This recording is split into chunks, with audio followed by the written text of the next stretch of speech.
Look, some people don't like the iPhone, but it is pretty smooth, I gotta say. Pretty smooth stuff. But it's time. It's time for the show.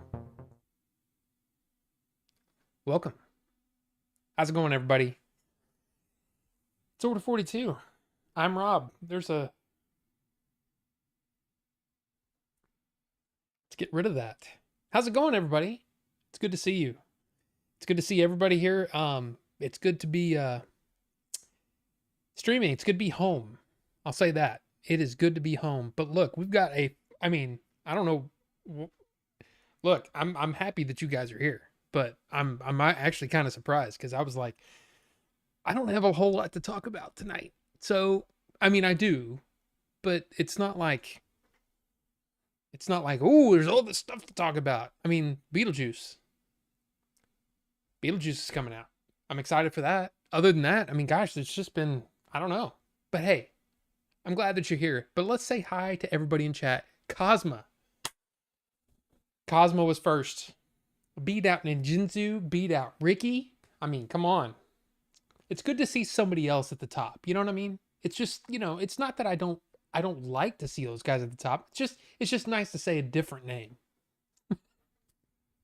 But hey, Ninjinzu, you got beat today. Ricky, you got beat today. But hey, it's fine.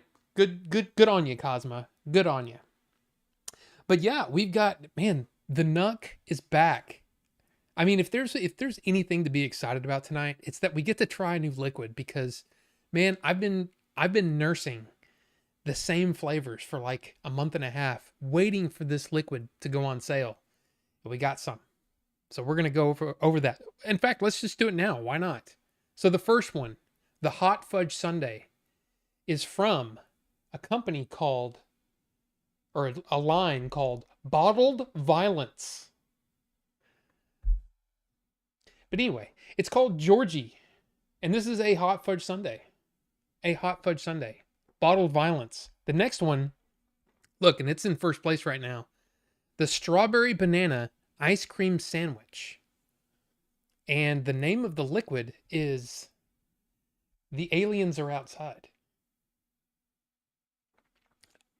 I don't know what that has to do with aliens. But anyway, it's from FDH, which is From the Hood, and Twisted Timmy's Coils. So Twisted Timmy's makes some really good liquid. So I'm kind of interested to see what this is going to be like. And then the last one is also from Bottled Violence. We're going to be seeing Bottled Violence for a couple of weeks. Okay. I'm just going to say that because I've got like 5 more bottles in there. So, or 3 more bottles. 5 total. Anyway, vanilla custard. So there's going to be a lot of different custards based off of, I'm guessing, this one. So anyway, so make your choice. Make your choice in the thing there. I'm just excited to try them.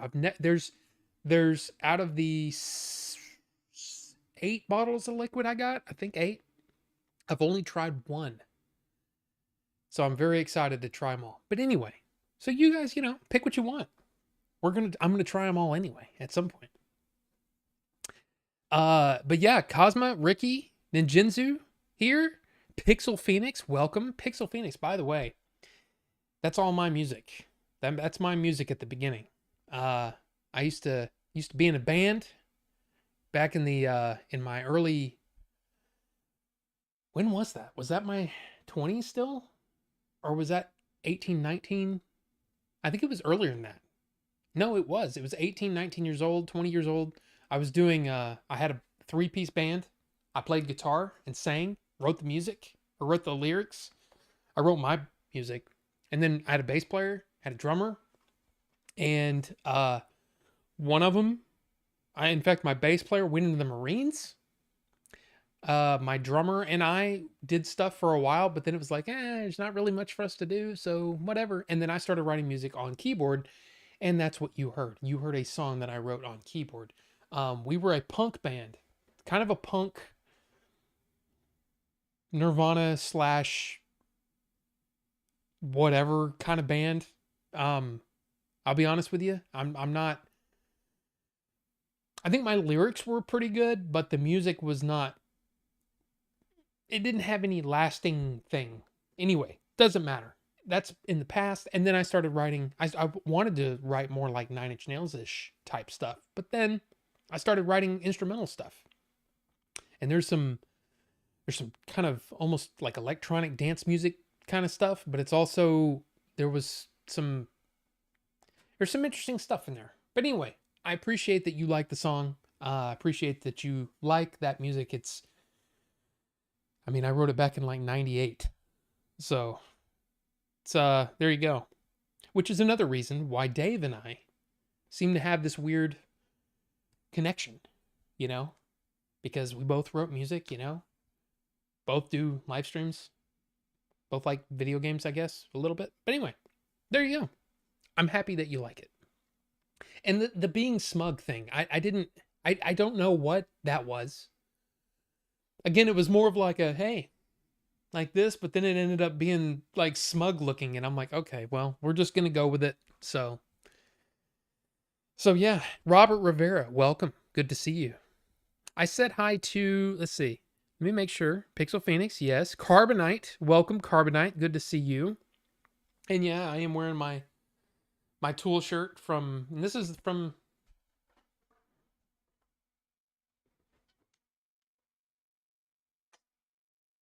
tour from 2006. I didn't actually go to the concert that this one was at. A friend of mine got it for me, but I ended up, it was probably a year or two later. Tool came back into town, and I was able to go with my friend who bought me this shirt. So it was cool. It was cool. Very, very cool. But there you go. Tool. I like Tool. And Matt Walls, good to see you. Actually made it to the beginning of a stream. I mean, we're just chatting. We're just doing, getting caught up. I was first. I just let them talk first. Okay, Ricky. Nice haircut. I mean, it's a little short, actually, but it does the job. And it was like, man, it's so hot, and we're going to be going out of town. We went to Corpus Christi for the weekend, kind of. And, I was just like, I got to get my hair cut off. So I did. And then I was like, whoa, that's a little, okay. So we just went with it. And the reason that we went to Corpus Christi, if you want to know,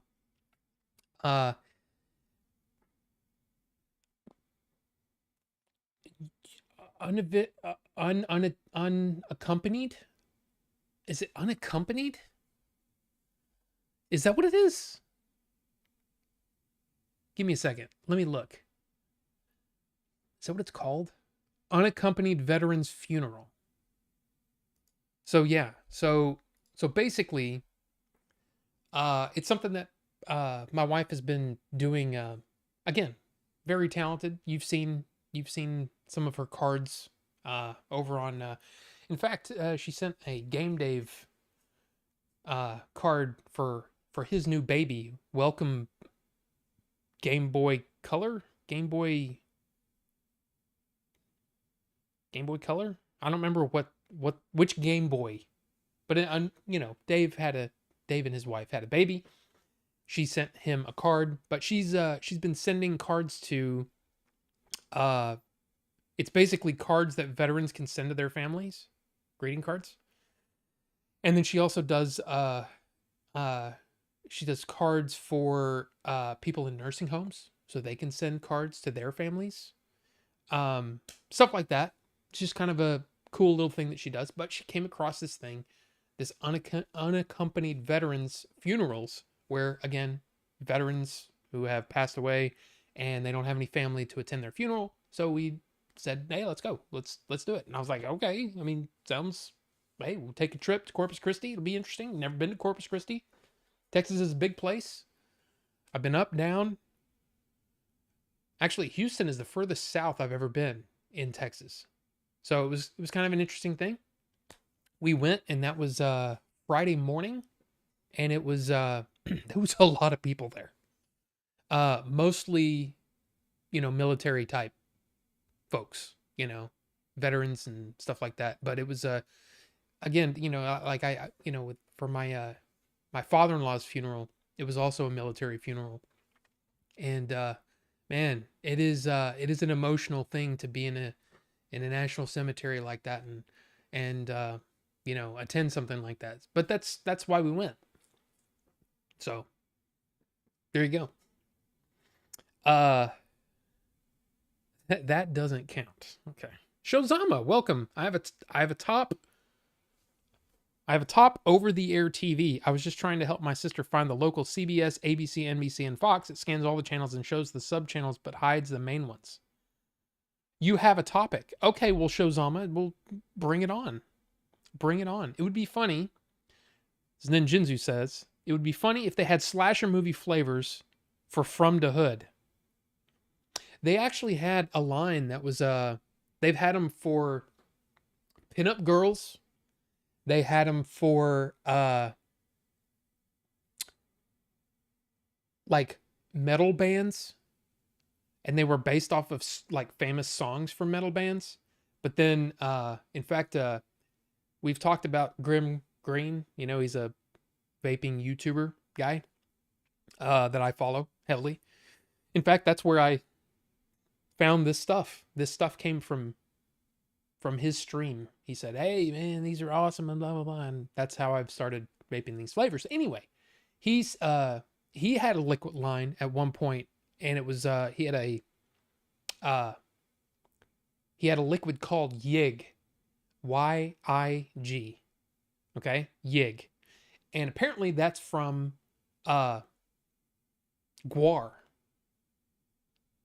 Well, I think it was like the bass player or the drummer. Somebody from Guar emailed him and said, "Yeah, you can't have it. You can't have that name. So you're gonna have to change that." And he was like, "Oh, of course, you know, whatever." And he changed the name. But then he became friends with the guy from Guar, which was kind of interesting.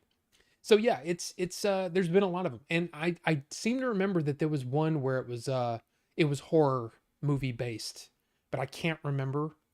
And the fact is, I mean, when especially a few years ago when vaping was a little more of the Wild West, it was all kinds of stuff, and there was stuff based off of, you know, famous movies, famous cartoons, which was not good.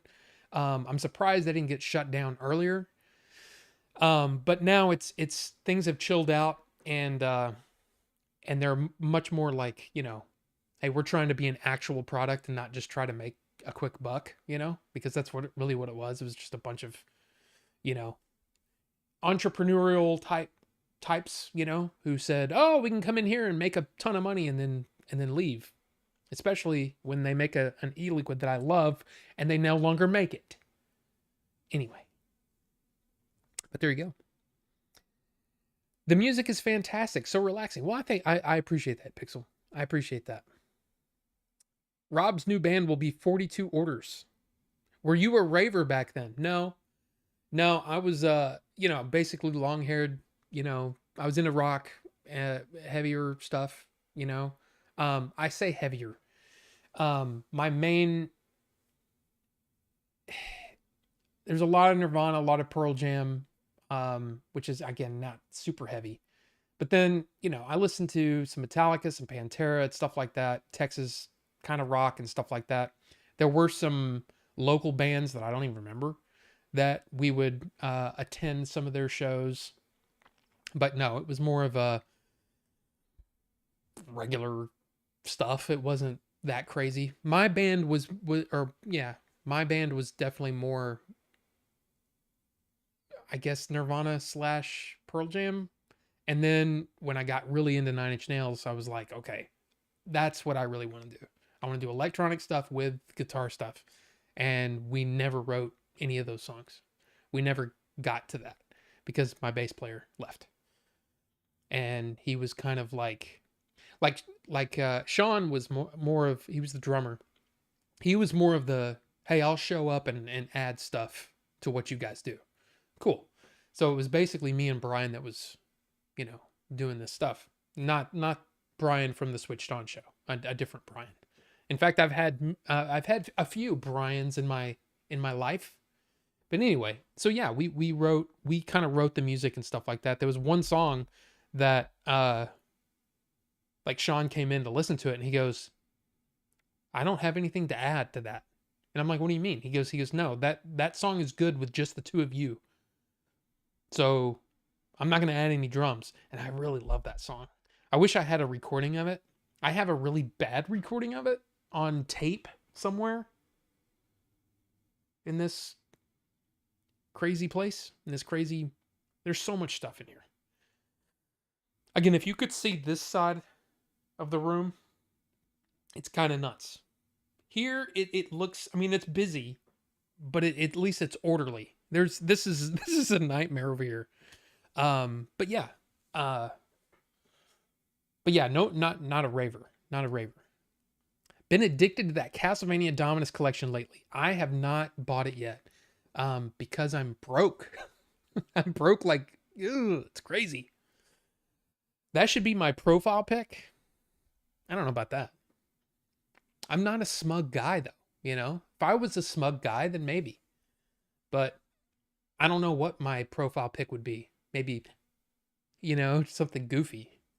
Or, something where it's like that and just it's like blurred and out of focus. That would probably be better.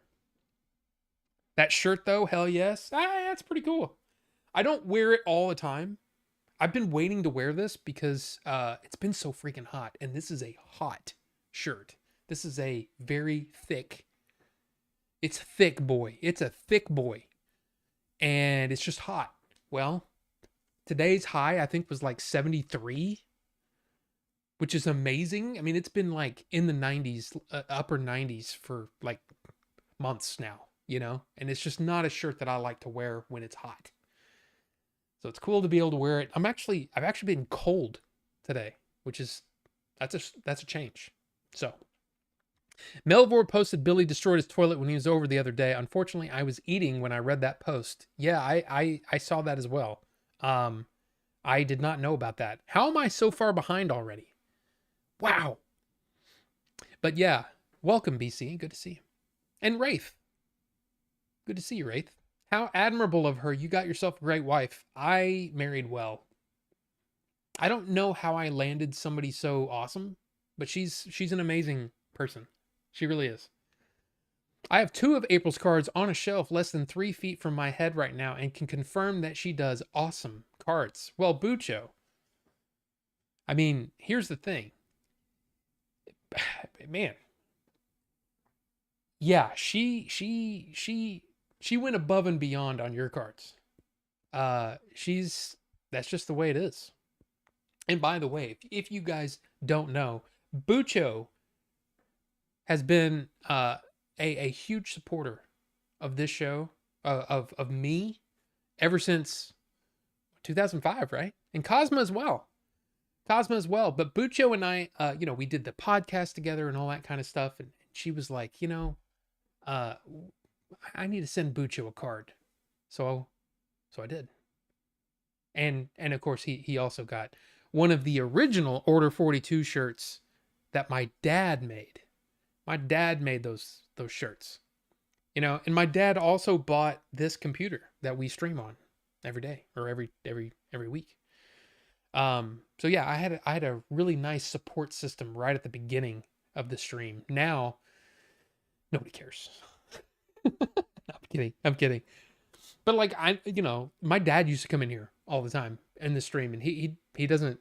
He's like, you talk about stuff that I don't care about. And I'm like, I know. That's why I was like, you don't really have to watch. But anyway, I don't know how I got to talk about that. They're only Christmas cards I'll leave out on display after the holiday season ends. Well, thank you, Bucho. And I'm sure April would love to hear that. That's if I tell her. I may not tell her. In fact, I'll tell her. Roku TV setup used to set up on Sony Android. Not sure how over the air is on Fire TV built in, but I remember LG and Samsung are more straightforward. Is that your topic?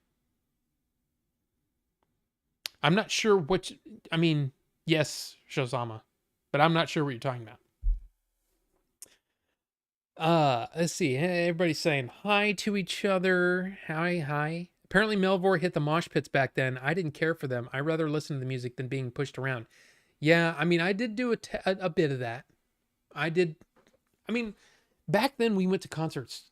I say concerts. We went to shows all the time. You know, I went to. I remember I saw a bunch of bands that I don't care about. Like I saw Ugly Kid Joe. I saw. Um, I went to some. What was that? It was some rock where there was like a few bands. I can't even remember. And it just they. I don't know. Not. Yeah. Didn't didn't really care about that stuff. But I saw Nine Inch Nails 3 times in 1 year, which was amazing. I got to see the same tour or the same set, kind of this set list twice, but they had different opening bands. The first time I saw them with Marilyn Manson, and this was before Marilyn Manson was big, and that was like, what the hell have we stepped into? And then the second time it was the Misfits, which did not go over well. I don't know what the deal was, but they just were not. They were not good. They were. It was not good. Like Marilyn Manson came out and shocked everybody, and was and not in like a. It, it was hard to explain because it was like, I don't know what the hell this is. It's kind of like a Halloween thing going on. What is going on? But the music was awesome. You know, the show that he put on and the band put on was amazing. But I remember it was only like 6 months, 4 months, 6 months. Let's see, October to February. That's 5 months. 5 months later, they come with the Misfits, and it was like an entirely different vibe. And it was like, this doesn't fit together. But also the Jim Rose Circus, which was in that Jim Rose was in an episode of X-Files. But I got to see the Jim Rose Circus twice, and actually got to meet Jim Rose. Shook his hand. It's pretty cool. And then I think that was the one where Trent jumped into the crowd, and I touched his back, which sounds a lot more sensual than it needs to be. But I touched his back. I touched Trent with these hands. Anyway, it was cool. And then they came again in the October of the following year with David Bowie. So I got to see David Bowie and Trent Reznor. That was amazing. That was a great show. It was one of my favorite shows. It was awesome. It was good. Anyway, that sounded like a drink. A few Bryans. Is that what it is? Man, I got drunk on all them Bryans. No, and I agree with you. I mean, especially now, you know, when I've gone to, let's see, what was the last show I went to? I can't remember the last actual show. Oh, Guns N' Roses. I went to Guns N' Roses. That was the last live show I ever went to. And everybody's too old to mosh and all that stuff. But it was still a really, really good time. And everybody's like standing up and yelling, you know, and all that stuff. But, you know, it's an older band, you know. And I'm sure Nine Inch Nails is the same way too. Everybody's just kind of sitting there going, yes, I remember. I remember when you did want to F that person like an animal. Yes, I remember this. You do have a head like a hole. Yes, I agree. I agree, sir, with their pipes. Anyway. Broke for physical, but since it's Tuesday and a new month, new specials on Movies Anywhere, compatible movies. Absolutely. There's always something new. I haven't even checked today. But yeah, I haven't bought anything digital in a while. But hey, you know, it's a thing. I've been buying a lot of Blu-rays though, and 4Ks. Hot today, but pretty windy. Yeah, we were lucky. It rained pretty much all day, and you know, went and got some gas, and it was nice and it's great. Love the Lewis Black bit about fall. Lewis Black is awesome. He's like a more caffeinated George Carlin in a way. But yeah, Finally cooling down on the East Coast. Nice. Have you seen the new M2? It looks like the perfect sports car. Derek, welcome. No, I have not. Oops. What the hell did I push? Oh God. Okay. It's okay. BMW M2. 2024? Images. Bam. I knew I forgot something, and there it is. I forgot to set up the browser. I wish I didn't have to do that every time, but you know, hey, what are you gonna do? What are you gonna do? Seriously, what are you gonna do? There it is. Let's look at the. Yeah, see that looks a lot. That looks a lot like. Man, it is different. It's a lot different actually. There are a lot of differences in those lines. I mean, it's cool, but I'll be honest, man. I'm too old. I am too old. Mine's a 2014 M235i. So that's my car. But it's great, like this one. That's black actually. It's great like this, but I have the carbon fiber mirror caps, the carbon fiber spoiler, and I have a scoop on the bottom. But yeah, here's the thing. I seriously do. I love driving the car, but I hate getting in and out of the car. I'm too freaking old. But yeah, that's the first time I've seen it. Why are you calling Joe ugly? Because Candlebox. I didn't see Candlebox. Because I saw it was Ugly Kid Joe, and there was like two other bands.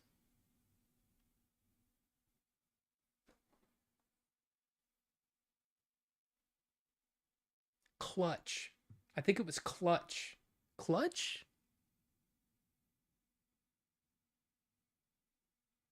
Do you still have any of those Nin shirts you got in concert? I do. In fact, I have most of them. There were a couple that I got rid of that had they were I mean, there's one in particular. There's the just says Nine Inch Nails Downward Spiral, and then it has big NIN on the back with the they actually recently sold like new versions of them or new prints of them. But I got that at the first one, and then I got a different one. I don't remember which ones I got at which one. But yeah, I still have a bunch of them. But the first one I got had the kind of the embroidered NIN. It's about this big, and it's right here, which is cool. But man, I wore the crap out of those shirts, and they're frayed around the edges, around the things. There's some of them with holes in them. And then one of my friends gave me a bunch of his shirts, and I still have some of them. But I have the ones with curse words on them and stuff. I don't know where those are. They're not in my closet right now. But yeah, those Nine Inch Nails concert shirts are worth some money now. Yeah, if they were in good condition. They are not in good condition. They have been worn with love and pain and sweat and tears and all that stuff. Didn't sign with Disney because they're nihilist and nothing matters. I mean, it is weird. It is weird because Nine Inch Nails was always like seemed anti-corporate. You know, I mean, I don't know. It's such a weird thing to have Nine Inch Nails affiliated with Disney now. But I mean, that's what happens when, you're in your late 50s and somebody's like, you know what would be good for the next Tron movie? Because we can't use Daft Punk because Daft Punk is broken up. But you know what would be cool is if we got somebody like Nine Inch Nails. And then Trent was like, that sounds like some money. So, hey, more power to him.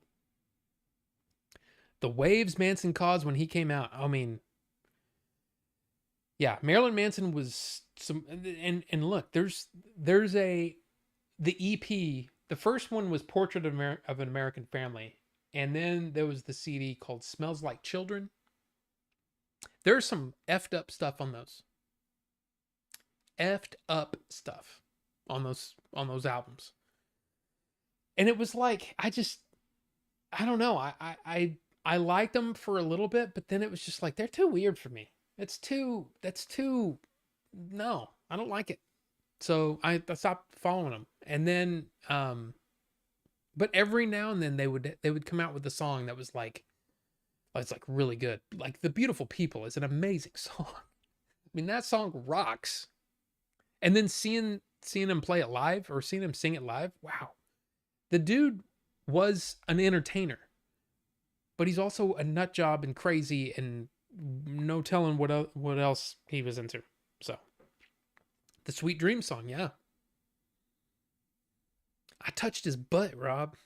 His butt. Black as your soul, yes. I would rather die than give you control. We've had rain for the last 3 days. It's amazing. Luckily, we're getting more still.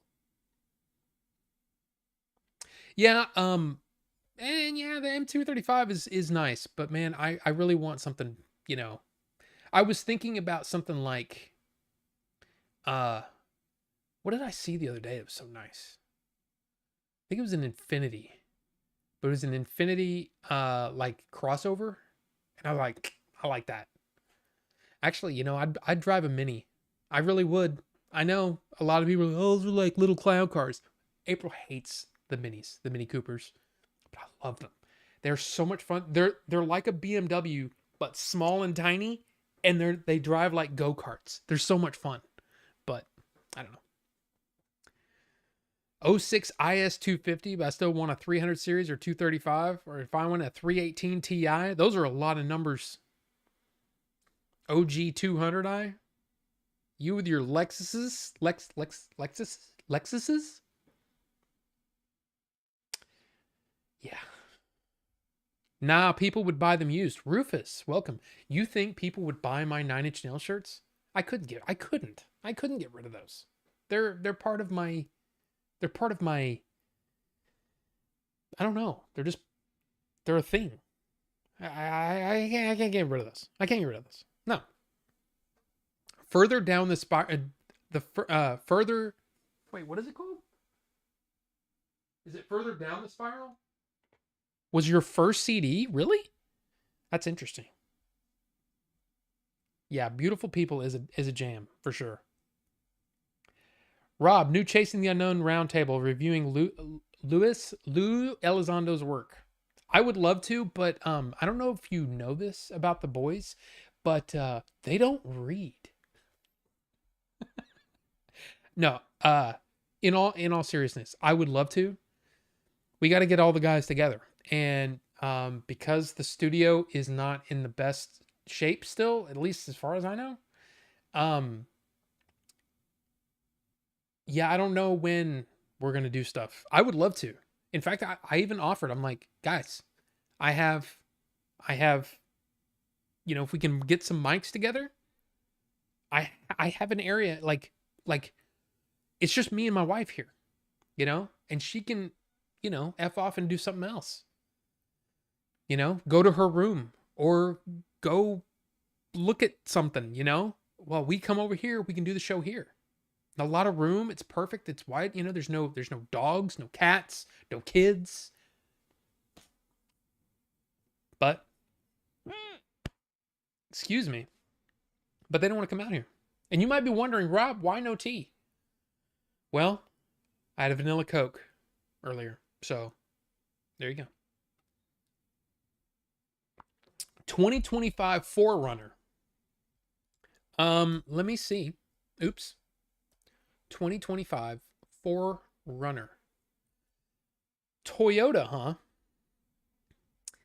Yeah, I mean, it's okay. Here's the thing. I don't want anything too big. You know what I want?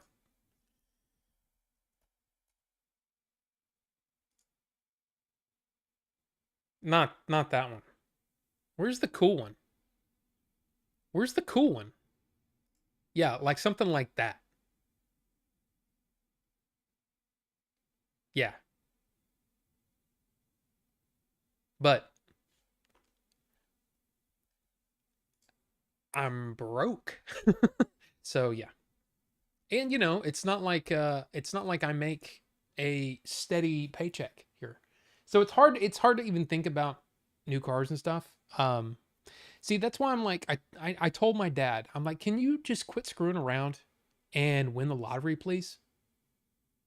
So, number 1, we can buy a couple of new cars and, you can finance my movies. Let's go. Let's do it. But look, they just he just hasn't done it. I don't know why.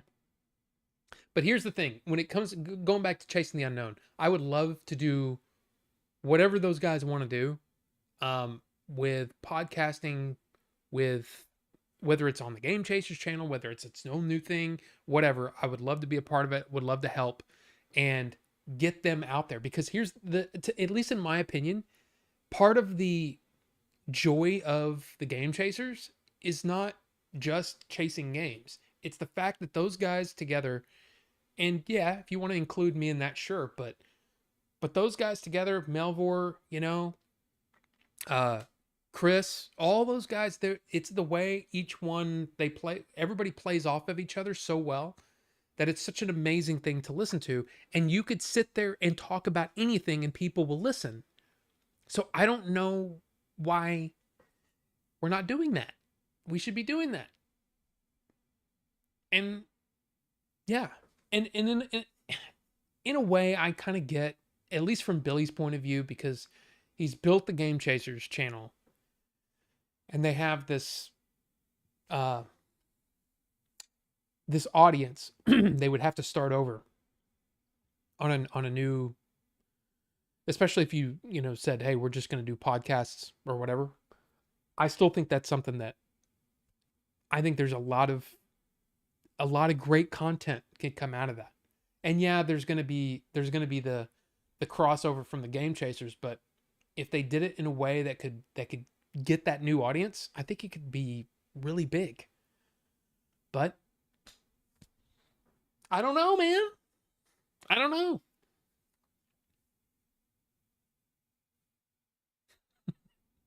Derek, I read that. I think it's funny. I'm not saying that. But anyway, Infinity Q60, G35, and QX80 are beautiful. Yeah, I like Infinity a lot. But it's weird because Infinity's are Nissan and Infinity like two different things, or is it like the same company owns both?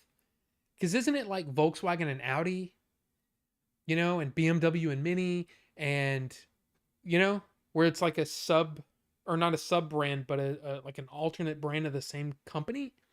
Because I'll tell you, I've had some great experiences with Nissans and some bad experiences with Nissans. So the fact that I go over to an Infinity, spending a lot more money, Toyota, Lexus too. I mean, I'm sure there's a ton of those, right? Toyota, Lexus, uh, Datsun, anybody? No. Um, so I don't know. I don't know.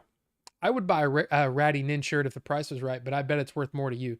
The 9 Inch Nail shirts are worth a lot. I mean, there's a lot of memories attached to those. Some not so great memories, but it's still part of my history. You know what I mean? And I can't see myself getting rid of those. Like I've gotten rid of a bunch of. I still can't believe I threw away my Blockbuster shirts. And my Sprint shirts. Sprint's no longer even a thing. I don't have any of that.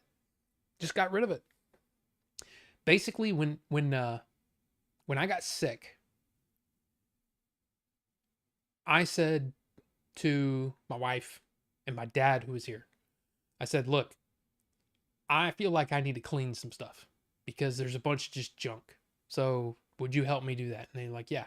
So they would pull stuff out, and I'd say, "Trash it, trash it, trash it." I can't believe I got rid of my Blockbuster shirts. It was a gift in my introduction to the band Distant.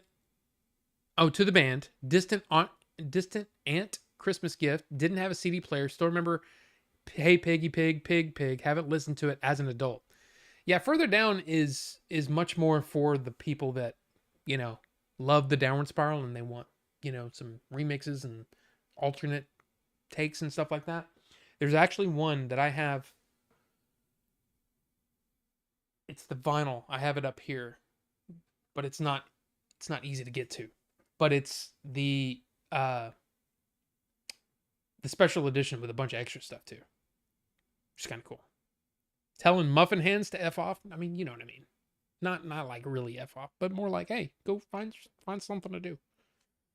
New studio version of Three Sexual Robots? Maybe. Has anyone been to an Insane Clown Posse concert? My sister's trying to get to go to one of those concerts. No. I have not been there. No, that's not a thing for me. I mean, but more power to y'all, but that's just not my thing. Holy crap, it just updated and it just wow. Okay. I'm still way behind. Okay. All right, here we go. If I lived in Texas, I'd get a Hummer. I don't like Hummers. And here's the thing too. I don't like big vehicles. Like I don't like big trucks. I don't like big SUVs. Like my wife has a Grand Cherokee and it's too big for me. I don't like driving it. It feels like I don't like it. I like something that's more car based. I'll show you what we drove this weekend. But anyway, yeah, it's just too big for me. I don't like big cars. My Passat, I had a Volkswagen Passat for 5 years. That was too big. I didn't like driving it. So I didn't hit anything, but a kid hit me with his bike. Anyway, Mercedes G wagon. Okay.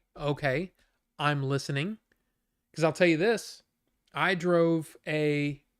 Oh, okay. Well, all right. Yeah, that's a little bit out of my price range.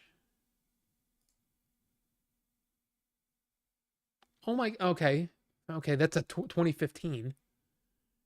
Holy crap, guys. That's big.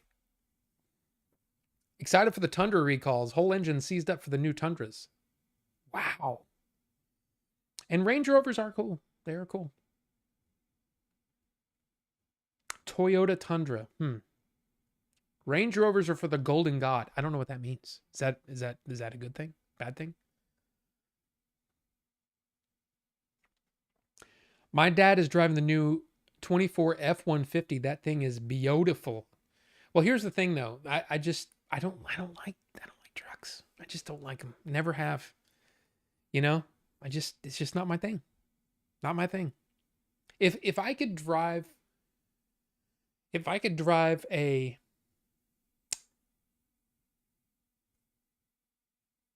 I'm trying to think of what my perfect car would be. It might be like an M3.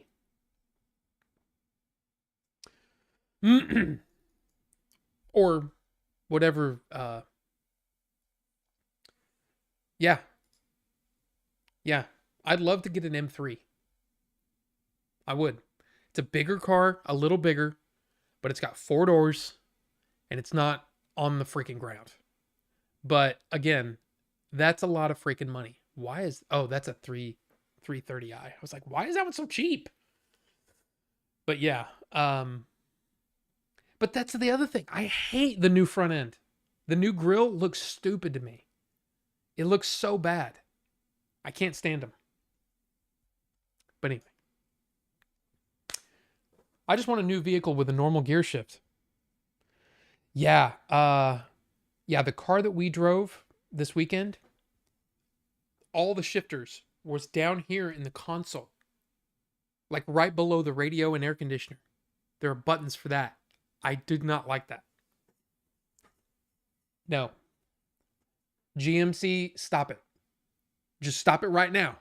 Stop that. Stop that mess. G63. Because here's the thing. I don't need...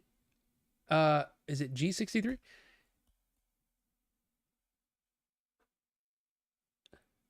Wait, which one's... G-Class. Okay, yeah, see, that's not... That's not my thing. I mean, look, it's more power to you if you like those. Disable these technologies. Yeah, I don't care. It's just not. It's not my style.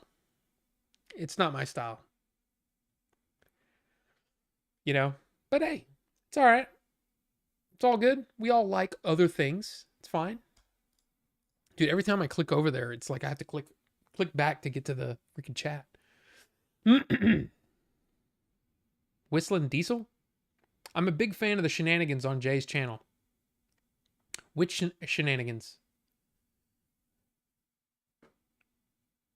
Well, I know that Nissan and Infiniti are the same company, but I'm wondering if the same problems, like if there's a problem with the Nissan, is it, yeah, you're going to have a lot of problems with Infiniti or vice versa. I don't know.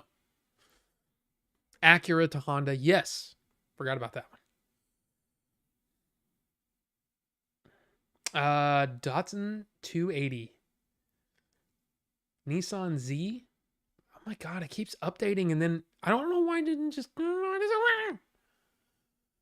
y'all get that? Nissans are known for their transmissions grenading at 20,000 miles and being used in crimes. Toyota Tacoma.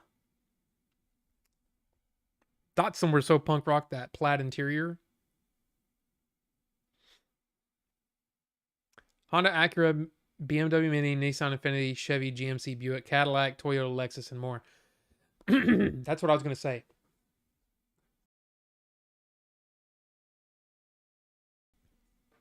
All right. I drove 2 Cadillacs.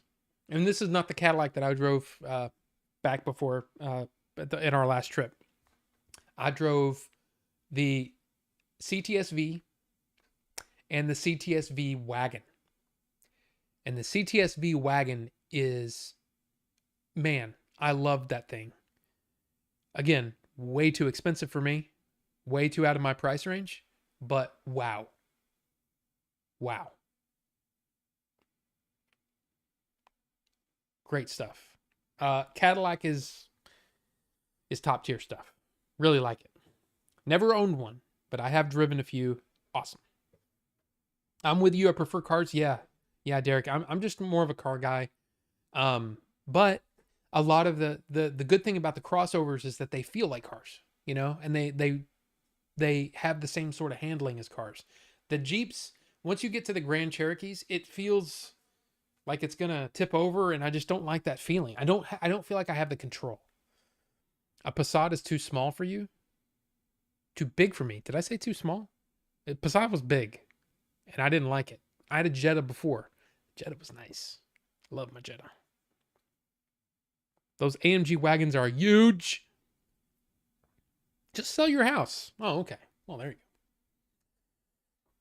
They adjust your body to the angle. Oh, Golden God it's an Always Sunny reference. I don't know Always Sunny. I've watched maybe 10 minutes of Always Sunny. And it's always one of those that I feel like I need to catch up on. I need to watch. I just never have. The same with The Office. I didn't watch The Office when it was on.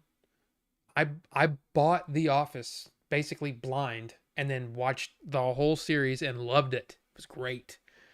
So yeah, I'm sure I like it. I just haven't watched it. I just haven't watched it.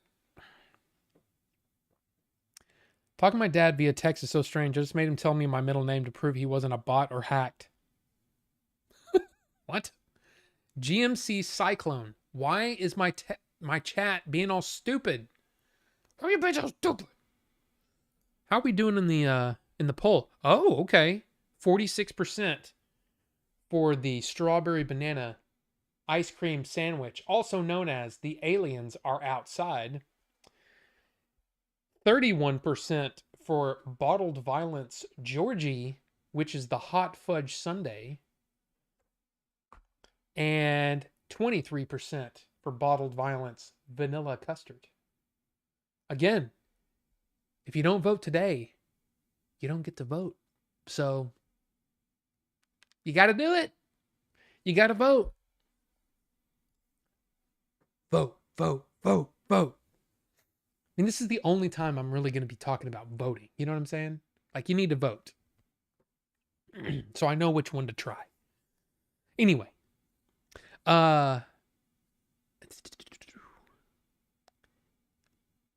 The G63 was so good, he bought another one to replace the destroyed one. He even sent me Final Fantasy music, public radio, played on the classical block, but I forgot that very not bought thing. I'm not sure what that means. But okay. Must be nice to have all that money. Whistling Diesel? I don't know who that is. CTSV wagons are amazing. Yes. And dude, seriously, the CTSVs were so awesome because they look like F-117s to me. It was almost like they took the F-117 and said, make a car out of that. And they did. And it's awesome. But yeah. Blackwing models? BC, y'all are talking all kinds of stuff that I'm not talking. I don't even know. Blackwing Cadillac? 121,000?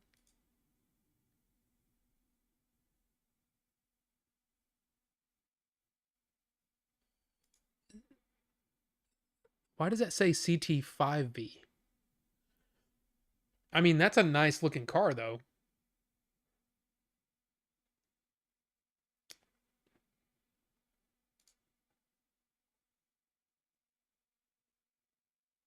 Okay, when you're on Hennessy Performance.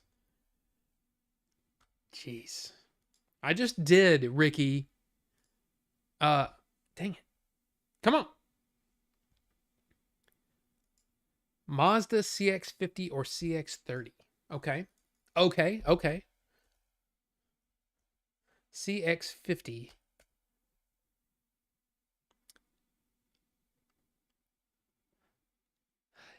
I did see a Mazda. Yeah, the Mazdas look pretty good.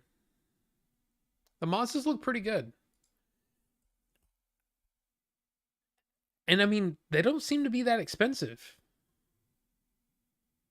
I wonder what the performance is, though. I mean, I'd have to look into that. Oh, I didn't actually show them, did I? There's the CX-30, and then there's the CX-50. Not bad looking. But again, what's the performance? Because I'll tell you this. The car that we had this weekend,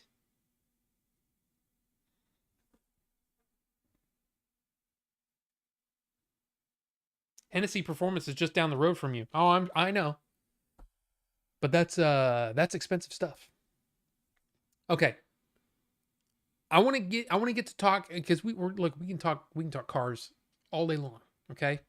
But let's talk about a few things first. First, I want to show this.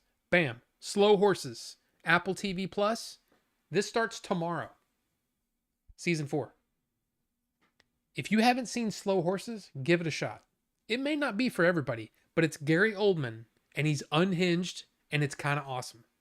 It's fun. It's a fun show. It's a spy. It's basically like the Reject MI5 agents, and he's the head of that group. Jackson Lamb is his name. It's a fun show, but that starts tomorrow. But I wanted to show off what we did this weekend and just show off some pictures. Okay, so here we go. There is the Holiday Inn that we stayed at in Corpus Christi. We stayed there 2 nights, and it was hot and gross the entire time we were there. Commissioner Gordon looking rough. Yeah, for sure. But it's a really good show, and I'm excited to see the new season. But anyway, yeah, Holiday Inn, okay, It was fine. It was good. It was actually pretty inexpensive, so it was good. It was just Corpus Christi's kind of, I gotta say, I'm not a fan. But this is the car that we drove for those few days. We were only there. We left Thursday after April got off of work, and we came back Saturday afternoon. So we were only there for 2 days. Drove 7 hours to get there Thursday night. Got up in the morning, went to the funeral, hung out, and we did some stuff, which you'll see, and then drove back on Saturday. But this is a GMC Terrain, I should say. Not Terran, like from StarCraft. Terrain. This car is actually not bad, but the engine sucks. Did you get that? It sucks. Here's the thing. My wife drives a V8. I drive a supercharged turbo V6. A 4-cylinder feels weak. So it was a thing. It was a thing. Now wait. I stayed at that same one and the AC sucked ass. Our AC was awesome. But there you go. I'm from Robstown, right next to Corpus. I could have told you that. Oh, which part? The part that the Holiday Inn was fine. It really was. It was just that, man, I don't like. It's too humid. It's like Houston, and I don't like Houston. But yeah, GMC Terrain. Sorry, my mom had one of those, and someone crashed into her. Fully loaded. It was nice. Yeah, this was not fully loaded. You buying a new car? I was late. No. We rented this because my wife's car is in the shop. We didn't want to drive my BMW however many miles to get down to Corpus Christi and back. And plus, look, the fact is, the M235 is fun to drive, man. It is fun to drive. It is not fun to sit in for 7 hours. So we rented this. But if you were here at the very beginning of the stream, you saw the driving shots and all that stuff. We went to quite possibly the only big draw to Corpus Christi, and that is the USS Lexington. Now, I don't know if you guys know this. I'm big into military jets. I love my jets. I love them. I live right next to an airport, and I still, from time to time, if I hear the right engine, I will run outside to see the plane because that's who I am. I just that guy. I love my airplanes. I wanted to be a pilot. So I love this stuff.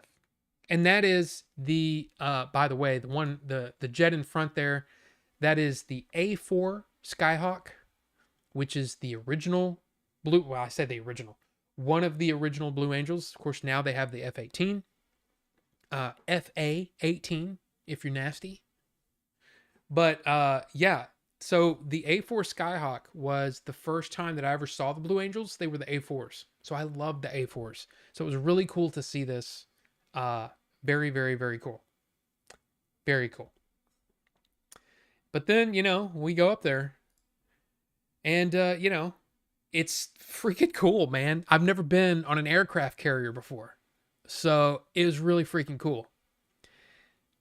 But they had quite possibly my favorite airplane of all time. That's right. The F-14. And it's kind of cool. They had it painted with 114 and it says Lieutenant Pete Mitchell. It says Maverick. And then I can't remember his name, but Goose. Yeah, very cool. But the F-14 is my favorite plane of all time. I took many pictures. I love that plane so much. So much. And April took this picture of me. I was running my hand against it as I was walking by. I love the F-14, man. The F-14 is just awesome. So it's very, very cool to see that. And then also on the deck, they had an F-18 painted like the Blue Angels. That's not one of the Blue Angels. It's just painted like the Blue Angels. But it's very cool. Very cool. April got this amazing shot. I just think that's a cool picture. And then there were other planes there, but those were the two that I was really kind of focused on because I was inverted. Bullshit. Anyway, going in. Oh, by the way, let me go back one. Sort of right. Okay. So you were in the 2 in order 42, right next to that. You can't really see it very well, but those are guns. Inside are these, which is really cool, showing the inside. We went into in the ship, and you can see there's this big model of the South Dakota, which is awesome. Really, really neat looking. And well, here's just some pictures. Here's just some pictures of the inside. I think this is the captain's bedroom, if I'm not mistaken. Here's the captain's washroom. In fact, you can kind of see me in the mirror there. April's taking the picture. My nose is in the picture. Or in the mirror there. But yeah, very cool. Here's the captain's mess. And I think this was a briefing room, I think. And then there's this carrier air traffic control center. Dude, it was cool, man. It was really cool going through the ship. I think it was one of the coolest things. The only thing was it was so humid. And because I don't know if you noticed, but I'm wearing a jacket and it's like 96 degrees outside because of the don't want the skin cancer because of my medication, my Crohn's medication that I take. But it was awesome. It was really, really cool. And I really enjoyed the experience. I just didn't see nearly as much as I wanted to. I really wanted to see more of the ship, but I was just like, I got to get out of here. It's hot and I'm hungry. I'm thirsty, all of those things. But it was super freaking cool. And also, they are building a new bridge. So you can see the lower bridge there where the traffic is, and then they're building this other bridge. And I just thought that was cool looking, that they're working on this middle thing, but it's not connected yet. And it's just kind of neat that it's just sitting there. But here's the thing. There are parts of Corpus Christi that are gorgeous. This was the sunrise. And that's beautiful. I mean, that's just freaking beautiful. Okay. But, not all of it looked like that. Here's a church that April took a cool picture of with the sun behind. And Jesus going like, hey, what's up? What's up, y'all? Pretty sure that's not one. But he's in a boat. So there's that. And then this was, I didn't realize that wasn't. Can you? Yeah, there's pretty much the whole picture. And then this shot of the beach there. It was cool. It was a cool trip. It was a cool trip. I'm glad we went. But I was actually pretty ready to come home. So, yeah, because it was humid and gross. Oh, wait a minute. Where are the other pictures? There are pictures that are missing. What? What happened? Hold on. Where are the other pictures?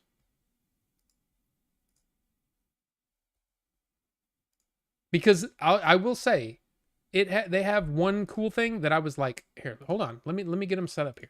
Let me get them set. Just hold on a second. I don't know why these didn't I didn't clip these, or not clip them, but I didn't edit these. Where'd they go? Yeah, we'll just have to deal with it.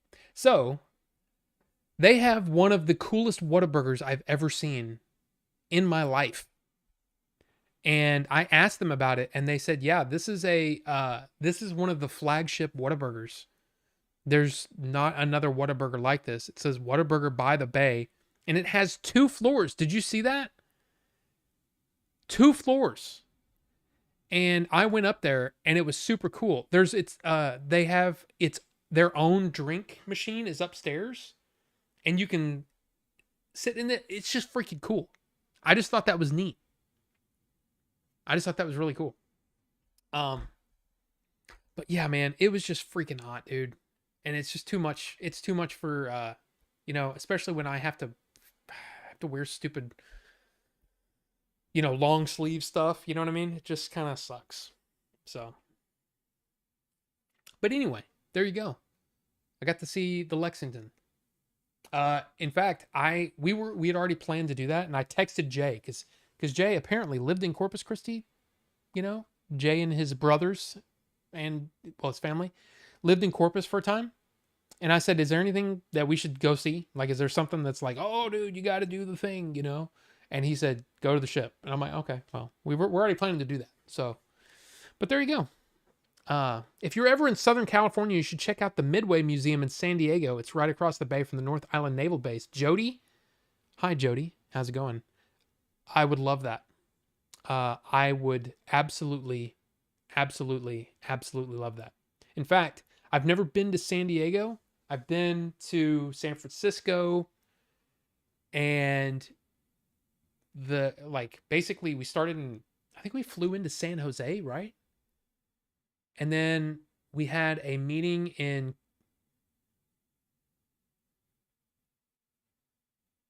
okay, so there's Sunnyvale. We spent less than 24 hours in California. It's the only time I've ever been. Is that right? I think so. Flew into San Jose, had a meeting in Sunnyvale, drove to Cupertino, and then to San Francisco. And yeah, so I barely have been in California, like, at all. I feel like I was in California another time, but I guess not. But I actually enjoyed California while I was there, and San Diego is somewhere I would love to go. And that sounds amazing. I would love to go. Bucho, so envious. Bucho, I'm telling you, it is seeing these things up close and just touching a man. It just, there's a, yeah, it's awesome. Wait, Robert. Wait, go back. What's haunted? Is the Lexington haunted? And yeah, Ricky, I love jet engine sounds. I love it so much. I've talked about this before, but there's the normal, like, you know, the sound, you know what I mean?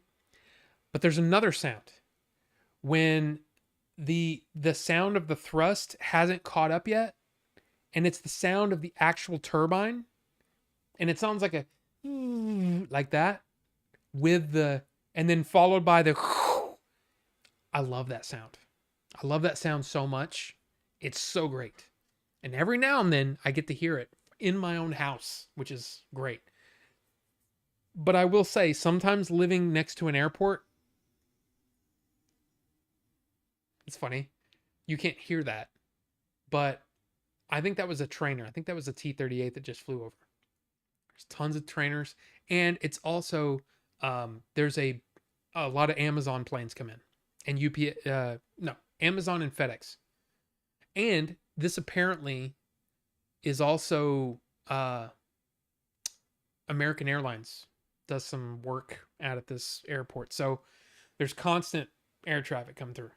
But when it's air show time, it's really fun because you go outside and you're like, oh, look, a P-51. Oh, look, an F-22. You know, it's awesome. And I do get to see the F-35 from time to time as well, which is really, I love that stuff, man. I do. But seriously, Robert, if you're still here, what do you mean it's haunted? What's haunted? Are you talking about the Lexington being haunted? Are you like, it's got to be haunted because there's, people people lived and died on this ship? Or is there an actual story about the Lexington being haunted? That's what I would like to know. But there you go. Envy courses through my veins hearing this and seeing these photos. Well, Bucho, I didn't mean to, I hope you enjoyed it. I hope you enjoyed it, Bucho. And not Gary, welcome. Good to see you. Christian VS, good to see you too. Good to see everybody in here. Just chilling out. I love it. I love it. And it was an awesome time. By the way, if you haven't voted, now's the time because it's time to try some of these liquids. We got 16 votes in. Here is the hot fudge sundae called Georgie Bottled Violence. And then the strawberry banana ice cream sandwich called The Aliens Are Outside is in first place right now. And in last place, I believe, is it last place? Yes, in last place with 19% of the votes, Vanilla Custard Bottled Violence. I want to try all these, so I don't care. But you should vote. if you have the ability to vote, you should vote. You should vote. Actually, I don't know if anything's going to beat the strawberry banana ice cream sandwich. This could be like if you're a Democrat in Texas.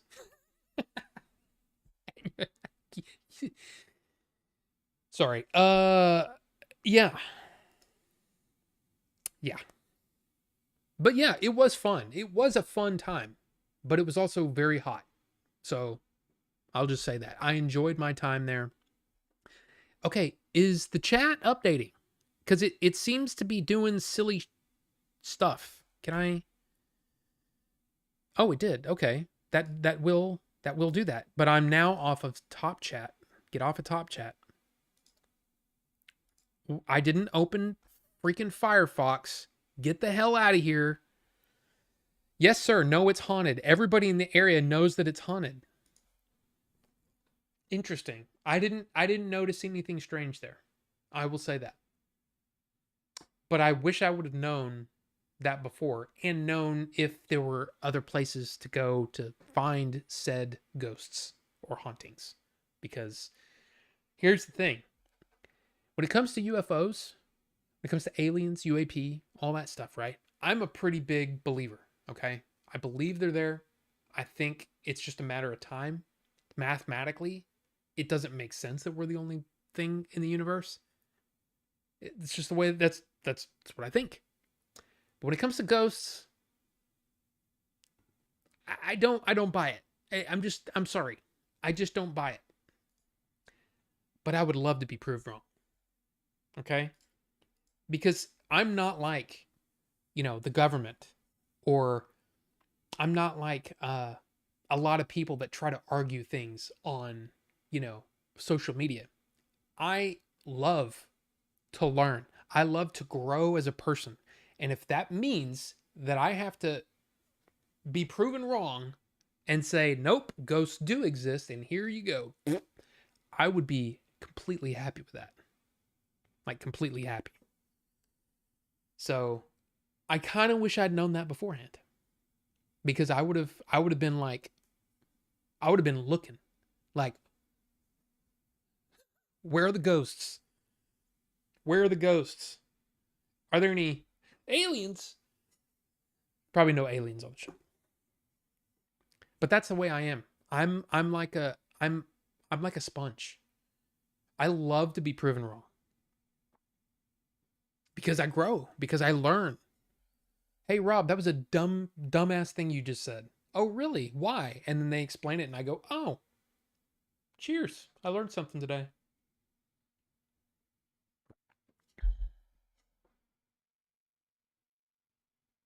Rufus, I'm not sure what that has to do with what we were talking about, but okay. Doesn't make sense. Kilts are easier to wear and harder to store. Just went to the store, easy to put it on, then you just kind of drape it where it was last or bust out the specialty hanger.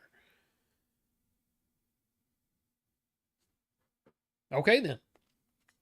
But here's the thing. We're going to go ahead and call the vote, because I hope you got to vote, because it's an important thing. But yeah, we're going to end it now because I think it's just too far in the lead. The aliens are outside has won. Strawberry banana ice cream sandwich. Aren't we going to talk about Rings of Power Season 2? Pretend like you don't know me by now. Rufus, I am not saying that at all. I'm just like, I don't know where that came from. But thank you. But Christian VS, if you want to talk about Rings of Power V2, version 2, season 2. I mean, sure, if you want, but I haven't watched it. In fact, there's Rings of Power. There's the Napoleon director's cut, which nobody told me about till I was in freaking Corpus Christi.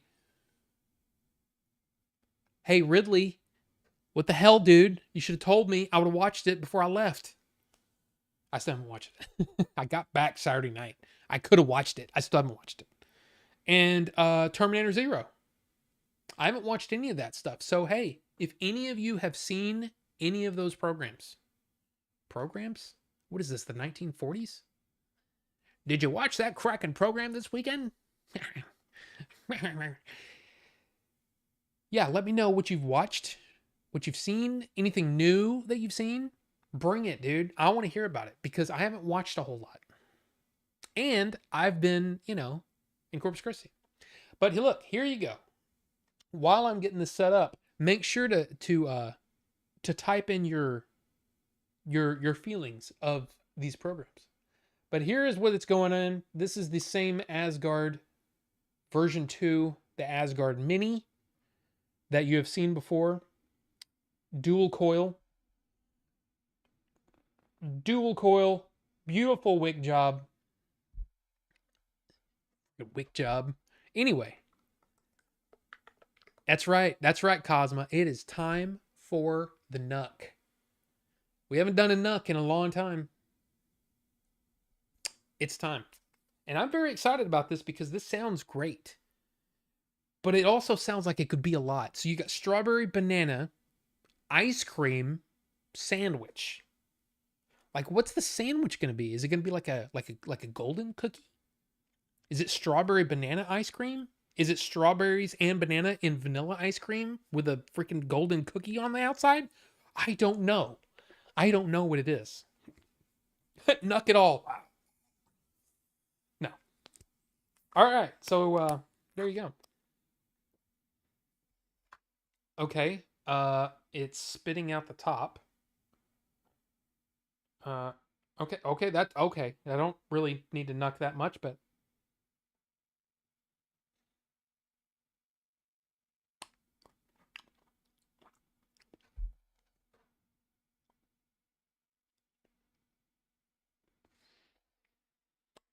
okay.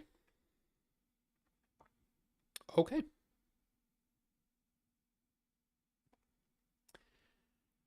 All right. So, oh, I should probably turn this on because it's off right now. Lost Vape, 75 watts on a 0.49, which is like approximately 6.1 volts. I gotta say, that Nuck was a lot of flavor, like a lot. It's the only thing I mean, I really like the way that this RDA vapes, but I hate the fact that, can you see that in there? See those guys, those guide, I mean guys, but see that? So that is the airflow that you can turn on and off, but it's a separate piece. And what's bad is if you put it on there wrong, you will smash your coils. And I always have to make sure that I put it on right. It's just a pain in the butt. But what ends up happening is it locks it in, and yeah. But yeah, you can smush your coils and they're all like this and they don't vape right. It sucks. But yeah, big flavor. Big flavor. Big. There's no line between did you play the new Castlevania release? Check out this thing I got, and hey, I just took off my kilt. Here's an observation. Oh, Rufus, I understand that. Absolutely. I was just messing with you, really. How you feel about ghosts is how I feel about UFOs. I'd love it if the ability to travel interstellar differences was confirmed. To know that kind of power exists would rule. Absolutely, Bucha. Absolutely. But here we go. 75 watts on a 0.49. The way that this, I've talked about this before. The way this RDA works is that it's got I can't remember what the term is, but basically it's got 3 negative terminals and 1 positive. And what that means is that since it's all connected in this weird way, you can get dual coils in there and it's a higher resistance versus I don't understand.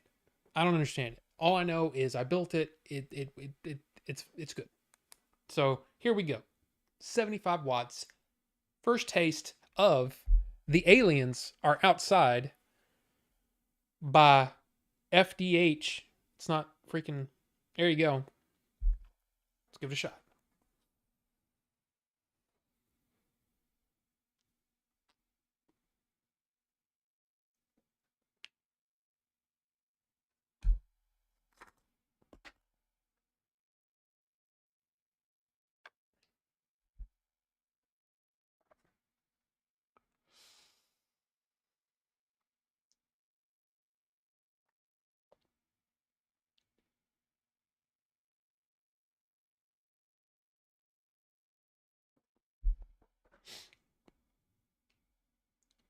I'm gonna do, whoa,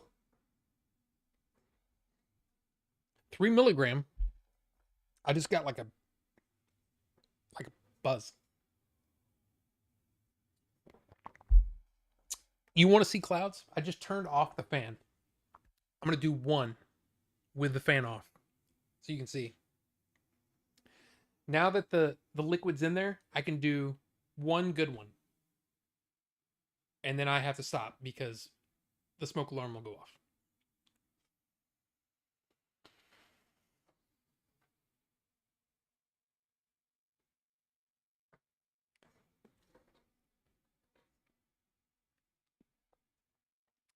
Did you fill the tank? I might have missed it. No, there is no tank. This is an RDA. This is a rebuildable dripping atomizer. This is not a tank. So basically, I mean, the coils are right there. My face is right here. So the coils are just going right into your freaking face. Now, I almost built this guy with it, which is the reload tank. I almost bought that, but it's a single coil. I wanted a dual coil. So I said, I'll do this. One more. One more, and then we'll talk about it. Fan back on.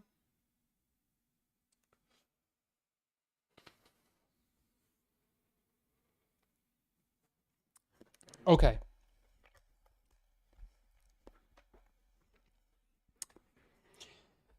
This is amazing.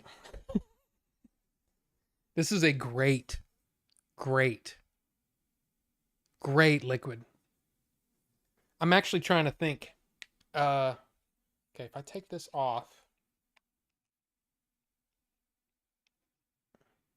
Okay, no. This doesn't have the squonking pin in it. What I wanted to do was stick it on one of these, like this. You remember this guy? I showed you this before. I wanted to put it in here and just put the whole bottle in this squonk bottle. Yeah. So I could just, this is badass. Okay. So I'm going to say FDH, the aliens are outside, strawberry banana ice cream sandwich. Amazing. Amazing. What's weird is the strawberry's barely there. Like the strawberry's way back here going, hey, I'm back here too. But the banana is good. The ice cream is good. I don't get so much sandwich.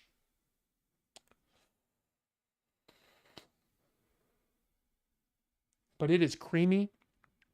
It's got a very, very nice vanilla flavor.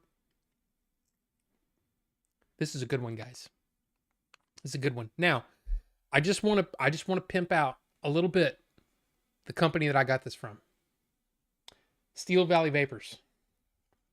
And they are, yeah, gave a couple of stickers.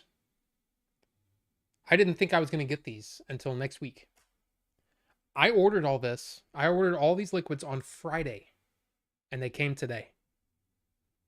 So I will just say, if you're interested in this company, and interested in any of the flavors that I have here, bottled violence, anything, if any of it sounds good,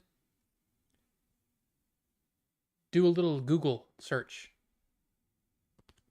Steel Valley Vapors. It's awesome. And this is, in fact, they sell this on Twisted Timmy's. By the way, there you go. There's the Twisted Timmy's. Yeah. You can actually buy this liquid from them too. Awesome. Awesome. Just going to say it's awesome. So, yeah, great. Strawberry, banana, vanilla. Not so much sandwich, but I get strawberry, banana, vanilla. It's great.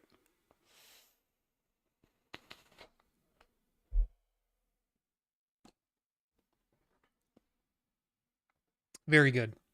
The weird off flavor that I got off of the nuck, was I think I don't know what that is, but I get that a lot off of different liquids off of the nuck, and I kind of try to delete that flavor from the recipe in my head and just try to focus on what else I get, because that flavor comes out a lot. And I think it might be the nicotine that I'm tasting. I don't know, but it's great. It's great. And I've got a little bit of a buzz. I'm not sure if this is 3 milligram. This might be 6. It says 3 milligram. But yeah, FDH. Dude. Wow.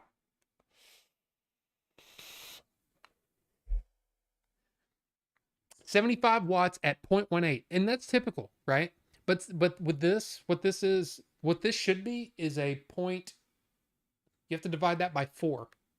0.49 divided by 4. It's probably like a 0.11. Because what it does is it doesn't double the resistance. It quadruples it. What this RDA is for a mod like, I can't find it. I don't see it. Where is it?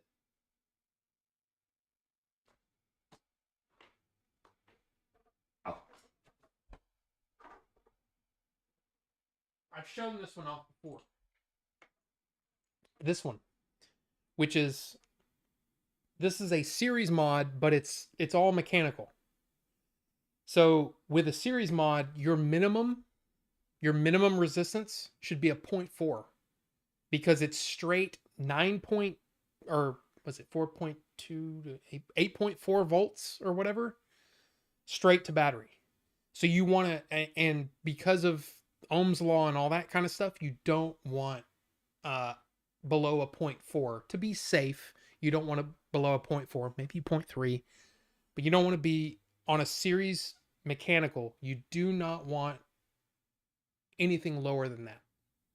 So they came out with series decks so that you can have dual coils, but it's not gonna, I don't know how that shit works. All I know is you got to be above 0.4 or 0.3.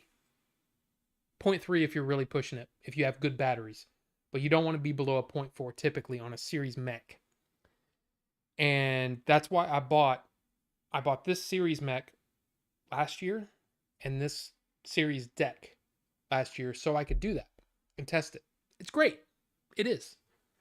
But I honestly don't like this mod very much, because because all it is this button, right? It is a hard button to press. And it's just not comfortable. It's not as comfortable as something like this, where it's regulated. It's a single 21700. It's great. This is dual 18650, but it's the same size. I'd rather have a single 21700 and get a little less battery life. You know what I mean? Anyway, all I can say is it's good. And these two will be back next week with another liquid that I haven't tried. And we're going to do this all again. It's going to be great. And again, with the freaking, it's not updating. Is that why people sparingly talk to me here? Because I share off topic? Well, Rufus, sometimes it's just confusing. You're just like, you know, if we're talking about, airplanes and you talk about kilts, it's just confusing. I'm not saying it's bad. It's just confusing, but it's okay. I've been watching the Star Trek Deep Space Nine on Pluto TV. It is a 24/7 channel just for it, and love letting it play in the background. Coincidentally, the episode were the meme for end of August 2024. Interesting. That is pretty crazy. Am I the strange one? Kind of need to know. Now, again, it's just sometimes it's a little like, okay, that was out there. But yeah, big flavor. It's crazy. 44.7. And see, like typically, like if I'm just doing a single coil that's 0.3, yeah, I'll do like 35, 40 watts. But this is a hefty build. In a series deck, you need high, and I'm only at 6.1 volts. That guy would give me, with what is it? what's the term? Voltage drop, because you get a little voltage drop. You're not getting exactly a direct connection because it's got to go through the 510 and it's got to go through the metal in this. So you get a bit of a voltage drop. You're not getting a straight 8.4 volts. You're probably getting like 7.6, 7.7. That's still really high. If I did 7.7 volts on this at a 0.49, I can actually show you this because it's not a vaping. You're not buying anything. Steam engine. So if you lock in power and resistance, okay? So resistance is a 0.49. Power is, or I'm sorry, voltage is what we're going to lock. Resistance and voltage.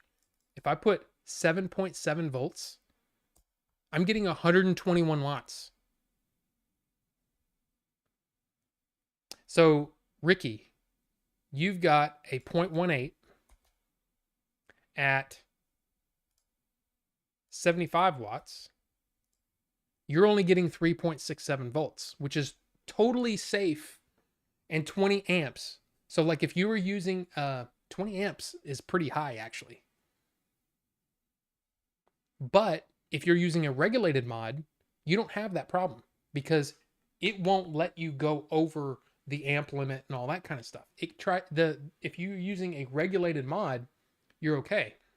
But when you're using something like what I was like that, where it's all mechanical and the safety is you, there's no like, oh, you're going to be okay. No. So at a 0.49 at, what did I say? Voltage was 7.7. So that's 15 amps per battery. So if I'm using a battery, like a cheap battery that you may buy at a vape shop, sometimes they don't give you the best batteries. They give you 10 amp batteries. So if you're not using good batteries, you just have to be safe. You just have to be safe. That's the point. And let me just see. 0.1 at 4.2. See, if I'm using, okay. So this is, my single battery. If I'm using a 0.1, 4.2 volts is the battery because that's what the battery puts out. Look at that amp load. 42 amps. None of these batteries are 42 amp rated. This one is, I think this one's the 21700s are rated at 30. That's crazy. So you got to be careful. You got to be careful, especially if you're not using a regulated mod. But here's the thing. I'm not super crazy vape guy. I use mostly, I mean, I am kind of probably for most people are like, you're the only vape guy I know. But I use regulated mods. So I don't have to worry about that. I let the thing keep me safe. And it does. And I know that this mod is rated at 8 volts. I'm only at 6.1. I'm good. It's going to be good. It's going to be fine. Rob, do you have an antenna connected and set up on any of your TVs for local channels? I do not, but I did at one point, and I kind of want one just so I can watch stuff like, I don't know, the Olympics or, just local channels from time to time, or the Superb Owl when that happens. So yeah. Rob chucks them clouds, boy. I mean, the thing is a setup like this with that wattage, you're just going to get a lot of vapor if you can take it.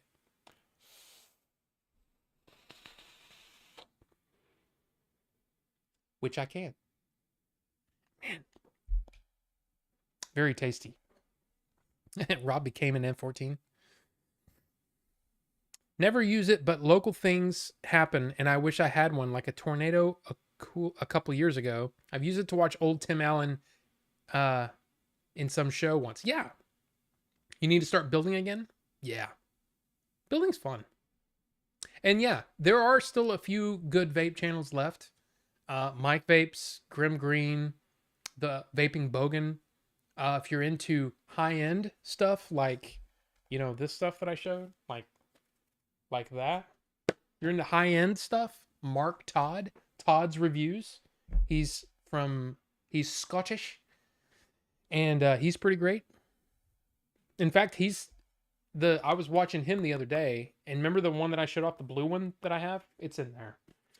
But remember I showed that one off? It was because I was watching him and he had just bought one that I wanted to get mine out. So there you go. I was gonna get a new DSLR again, but I'm really thinking about that Osmo Pocket 3. Well, Wraith has one. Wraith could tell you about it. Ever thought about cutting out these vape segments and posting them to a shorts channel? I mean, maybe, but I mean, I don't know. I don't know enough vaping stuff to really be helpful to anybody other than, hey, I got an Asgard Mini on a Lost Vape Thelema, and here you go.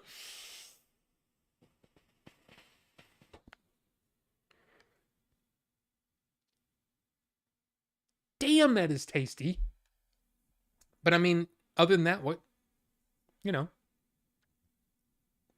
I usually check the local news on it once in a while. Yeah, and that would be nice every now and then too. So like, instead of, going on the web and looking at, the radar or something, I could just pull up channel 5 here in DFW and watch their stuff live, you know what I mean? That you're actually making me think maybe I should do that just to have it. The King Banana Bacon and Peanut Butter was my favorite juice. That was over 10 years ago. I expect to never find anything like it. I will say this, Rufus. There is a liquid that I got from Steel Valley Vapors. It is actually from Twisted Timmy. Test results. It is a peanut butter milkshake with dulce de leche on top. And Grim Green said it's one of the best peanut butter vapes he's ever had. I want to try that. Is that gasoline I smell? Yeah, nothing like that in this version of the Crow, the new version. Did anybody go see Strange Darling? Old Head Trading Company Terp Hammer is what I vape with. Jody? I'm not even sure what that is. I've never heard of that. Let's see. I'm just going to put that in my browser and see what comes up. I'm not going to pull it up so you guys can see it. Ah, I get you. So you're yeah, okay. So yeah, not tobacco, it's other herbs. Exactly. And that's, hey, I'm all for that, dude. It's just not legal here. So I can't get that kind of stuff here.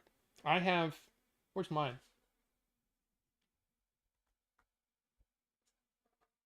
Is it in here?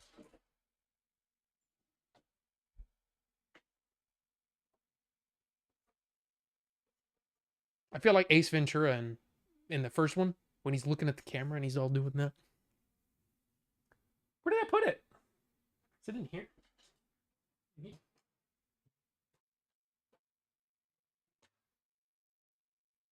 I have a Dynavap.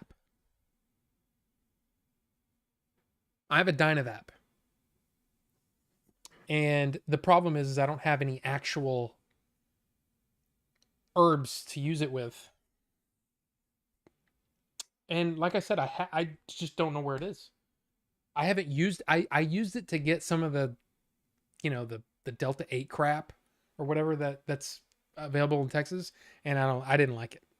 But I could tell it was one of those things where I was kind of like, this could be really interesting if things change in Texas, or if I'm maybe in another state, because I also have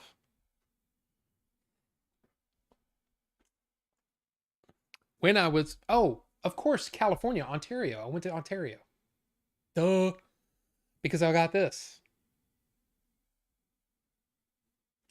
And this basically just puts me in the couch for 3 hours. I haven't, in fact, it's probably completely dead. It probably doesn't even work now because it's been so long since I used it. And it's not that, again, I think that as far as I'm concerned, cannabis is preferable to almost any legal drug there is. Um, I just think that. But my problem is I don't I don't typically, at least lately, I haven't had the time to basically say, okay, I got to set up 3 hours aside because I'm not going to get anything done. I'm just going to sit here on the couch and I'm going to watch a movie and I'm going to, eat some Doritos. You know what I mean? It's just, it's not, I don't have that kind of time.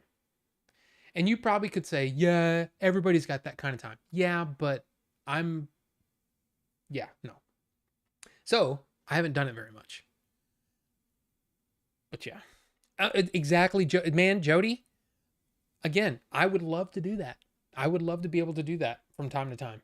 But the real stuff, those really mess me up. Try sativa. I know this is an indica, which again, my mistake maybe, but yeah, yeah. So no, this is all, everything that I vape is nicotine vaping, which is completely different. Like the liquid that's in this is oil based. This is VG based. It's completely different. So you can't mix them. And no, I couldn't vape bong hits on this. It's impossible. It doesn't work that way. So anyway, mechanical is the way. It triggers not its power source. I mean, it means no computer to stop it from blowing up. Exactly. Right. Which it's the way that Grim Green explains, regulated versus a mechanical is it's like an automatic versus a manual where you've got to do all the work. Basically, this, you plug it in and set it and it pretty much just does it. And then you don't have to worry about it. With that, there are some safety issues that you need to make sure you're aware of before you get into that. So, be right back. Gonna go help replace a starter. Well, Ricky, you do the thing, man. And that was probably 20 minutes ago. I use vape full time on my bong. Better yet, I can show you next month. Wraith. Okay. Okay.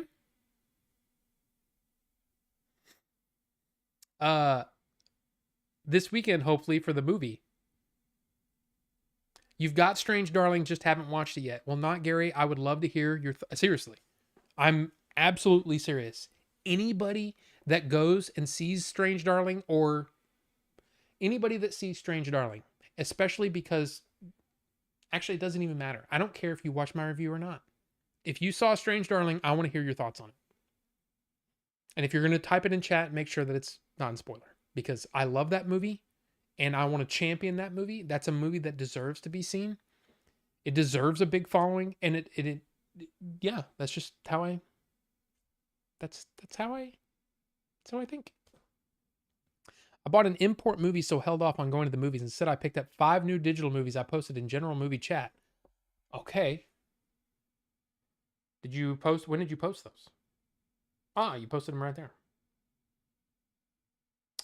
Apollo 13, The Shadow, The Ghost and Mrs. Muir. I don't know how to say that. Love Me Tender, Pushing 10. I know you said you watched the original Beetlejuice. You hadn't watched it in a while. And Dirty Work. You also have Super Cop and Map of the Human Heart in there. I haven't seen any of those. In fact, Apollo 13 and Pushing 10, I've seen those. Of those 5.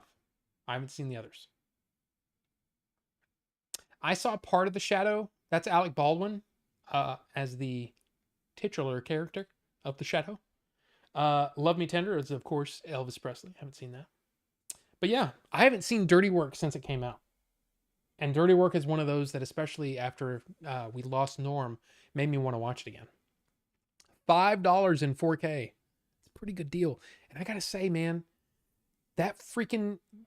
I mean, it was you guys. You guys helped me out with the UB820. Holy crap, that thing is awesome. I just wish the remote was a little better. I wish that subtitles were easier to get to easier to turn on and off, because it's not easy.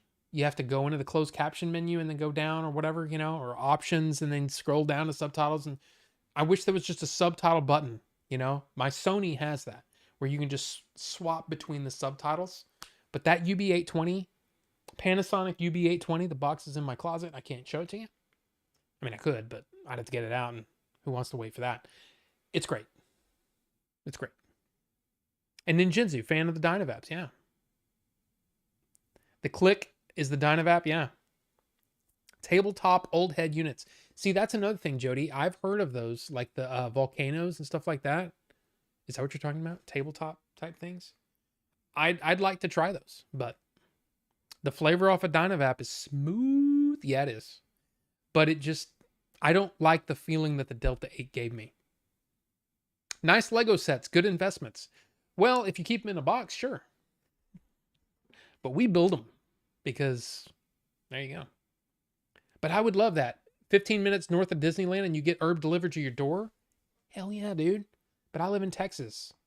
And for some reason it's backwards here. And they're all, I don't know, like a bunch of country bastards, Like I grew up in a city where it wasn't a wet city, right? You had to drive to get alcohol, which doesn't make any sense. But you had to drive. It's kind of like the people that want to ban e-liquids and stuff like that and vapes. And it's like, oh, well, if we ban it, then that'll just be the end of it. No, it just means that the freaking black market will fill the void. Fill the void. But you know what I mean? They'll fill the void with a bunch of illicit products. And I don't know if you guys heard about those kids that, had those problems with their lungs. Guess what? Those were illicit vapes. Those were vapes that were not, because it was mostly in areas where THC was not allowed, and they were THC based. They weren't even e-cigarettes, and e-cigarettes got the blame for it. But it was called E-Volley. Remember this? Yeah. Those were illicit THC cartridges. They added to the oils, they added vitamin E acetate to cut the oil so they could get more out of each pod or whatever, right? Yeah. And it put kids in the hospital. So anyway, Volcano will wreck you. I have one of those too, but that's more of a party device, although I used it alone. Wow. Yeah, and that's the thing. I don't know anything about that stuff. And God, I used to have a lot of my cannabis back when I was in my early 20s. So everything has changed since then, obviously. Technology's gotten better and all that stuff. I did a little bit of research. I got into, I got a Dynavap thinking, oh, well, I can use that to get, Delta 8 stuff, and gross. No. And I didn't like the feeling that I got off of it. So I wasn't a big fan. And then I got this thing, again, when I was in California, Indica, and it put me into floor is what it put me in. Not in the couch. Put me in the floor. Anyway. Yeah, Garbaggio. Yes. Yes. Never mind not doing the starter tonight. Well, Ricky, welcome back. Welcome back. And yeah, I should probably get some sativa stuff, but I don't know when the next time I'll go to California is, because we didn't go to the convention because that was over a year ago when I got that thing. But I don't go to California that much. So, I don't know. And yeah, I could probably go to Oklahoma or Louisiana. But like I said, I would like to see what the sativa is like for me, to just be able to relax, because that would be nice. But I don't want to have like complete, it's seriously like I'm not even there when I use that thing. It's like, okay, I've set 3 hours aside. I'm not doing anything. I'm not moving. I'm not going anywhere. It's too much for me. So I don't know. I wasn't even a fan of the real stuff, so I didn't bother with Delta or anything. And my bad, Caps was on, no big deal. Or New Mexico, sure, yes. Well, Shozama, sure, but New Mexico is a little further from me than like Oklahoma is about 2.5 hours away, and then I could probably make it to Louisiana, but I don't know. Got to find also hybrids. You got to find what works for you. I'm an indica guy. Okay. Delta 8 is whack, Raphael. Yes, it is. It's just not. It doesn't do it for me. Go easy on the sativa if you've got a lower tolerance. A little can go a long way. That's what I've heard too. But see, here's the other thing. Rosin or resin? Because I've read up on the resin stuff and I was like, oh, that sounds interesting. But again, oh, it is rosin. Okay, don't know anything about that. I don't even like visiting old Mexico. I don't want to go to a New Mexico. I actually really enjoyed New Mexico. In fact, I'll say this. There is a story that I am developing right now that is mainly set in New Mexico. And it's from my few times that I've made it through New Mexico. I mean, not just Roswell, but going through New Mexico. And it was kind of like, this is inspiring me. So yeah, pressed, fresh, frozen material. Interesting. I don't know anything about that. I love going to old and New Mexico. People are awesome there. New Mexico was great to me. I loved it. I've never been to old Mexico. Like I said, the Corpus Christi is the furthest south I've ever been in Texas. So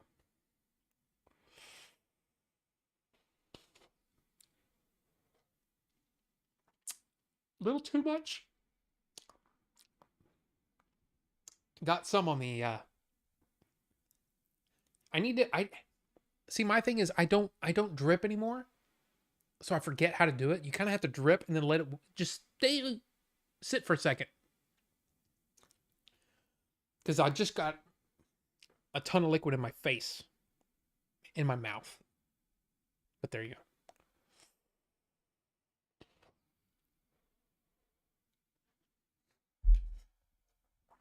I'm telling you, that is some fantastic stuff.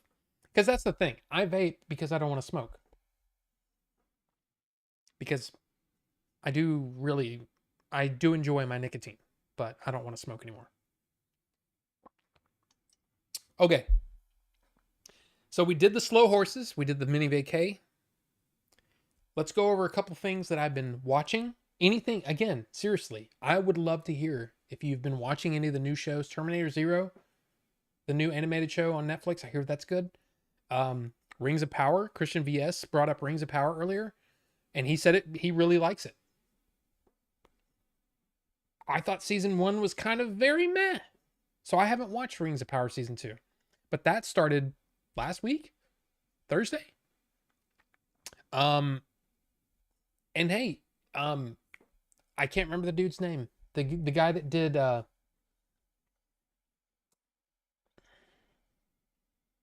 brain's not working. What is the okay, hold on. I just gotta look. Kinds of Kindness. Kinds of Kindness is available on Hulu to watch now. Emma Stone, Jesse Plemons, Yorgos Lanthimos. I shouldn't play that because I don't want it to claim or anything. But there you go. That movie, I really enjoyed the previous movie. What was the previous movie?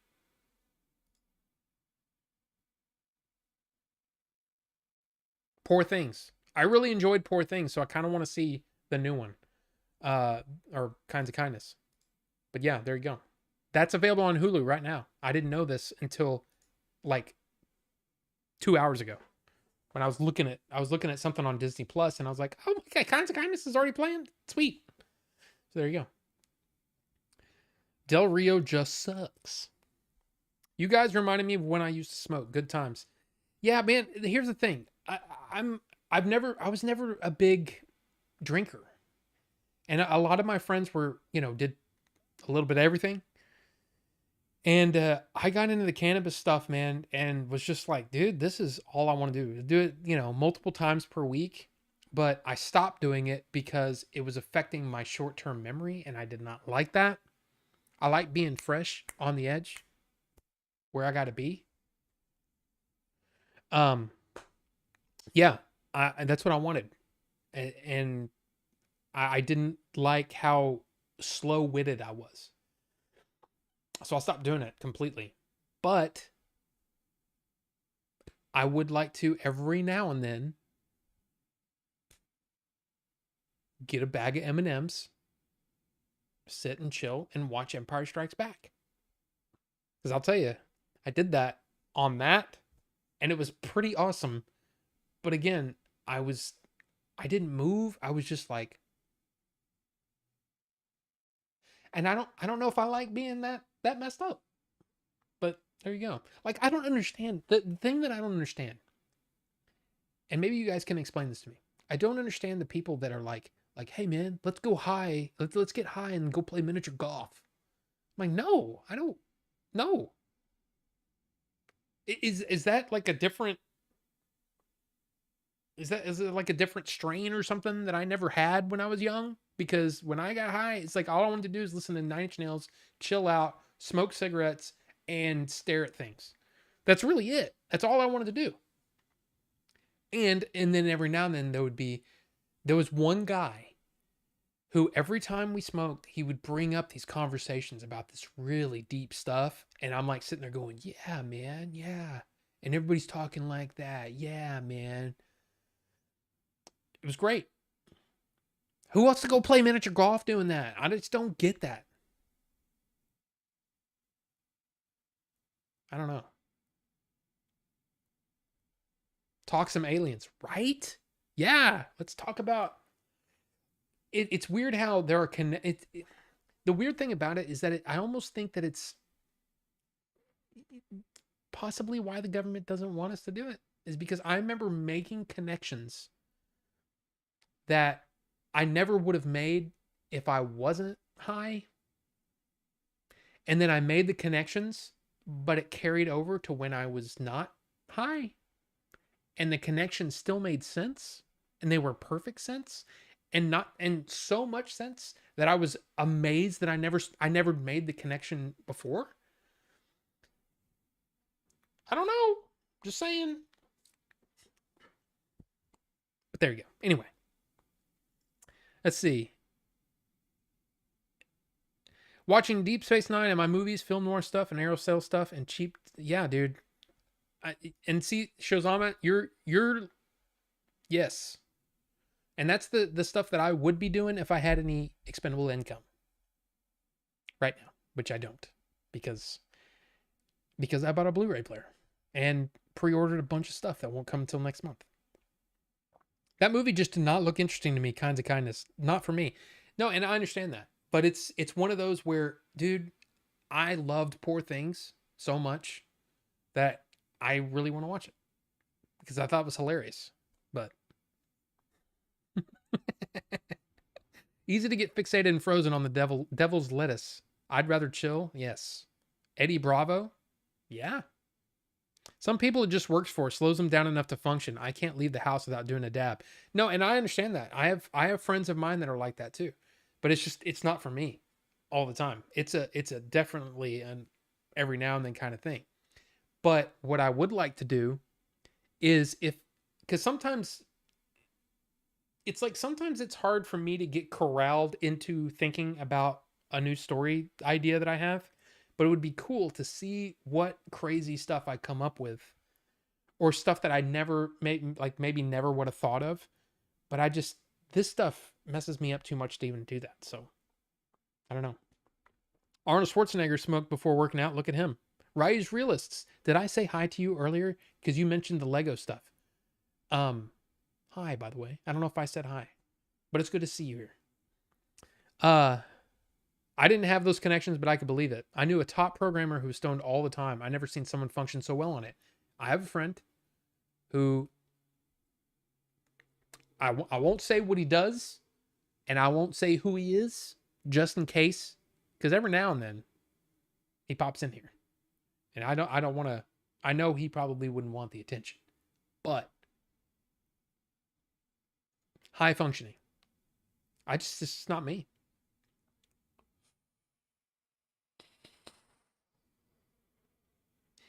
And I see you, Griffian. Welcome. Good to see you.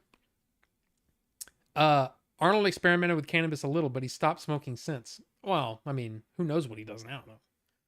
I just prefer whiskey, tequila, rum, or beer, depending on the mood. Shozama, I understand. I understand. But see, here's the thing. Man, liquor, I do not like. It's kind of like this. Like that just zonks me out too much. Beer and well, alcohol in general just makes me it just makes me more more friendly.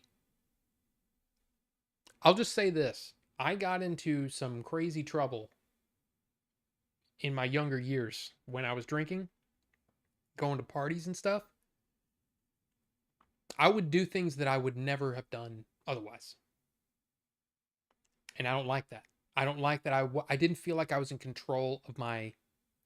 Well, it's supposed to get rid of your inhibitions. Yeah, it destroyed mine. Like I had none, zero. And that got me into trouble. And I don't want to do that anymore. And it's never been something that I've never really, like my friends would do it and I'm like, yeah, it's fun. I stopped drinking right around the time that I turned 21. Like I think it was like it wasn't even before I turned 22. We got to hear those stories on the stream one day. They're not that interesting. They really aren't. They're just embarrassing. Like, yeah. And I'd have to change a bunch of names. I couldn't tell the whole stories. I'd have to change the names, but because I wouldn't want anybody. I mean, it's not like they'd probably even watch this, but at the same time, it's like, it's kind of personal. Weed helps with physical sports. I can believe it. Thinking too much gets in the way. It's kind of funny because like the Diaz brothers, right? Nick Diaz and why can't I think of Nate? Nick and Nate. They do that a lot, and they are insane boxers and insane. Uh, they're good at boxing and they're good at jujitsu, and it just makes me wonder because they seem like they're high all the time, but I don't know. Forgot I'm also watching Drew Carey show on Plex. Has the whole series, as I mentioned, in TV streaming chat, which is also free. Yeah. There's a lot of good stuff out there. I mean, just like I said, the stuff on Tubi, the stuff on Hoopla, oh my God.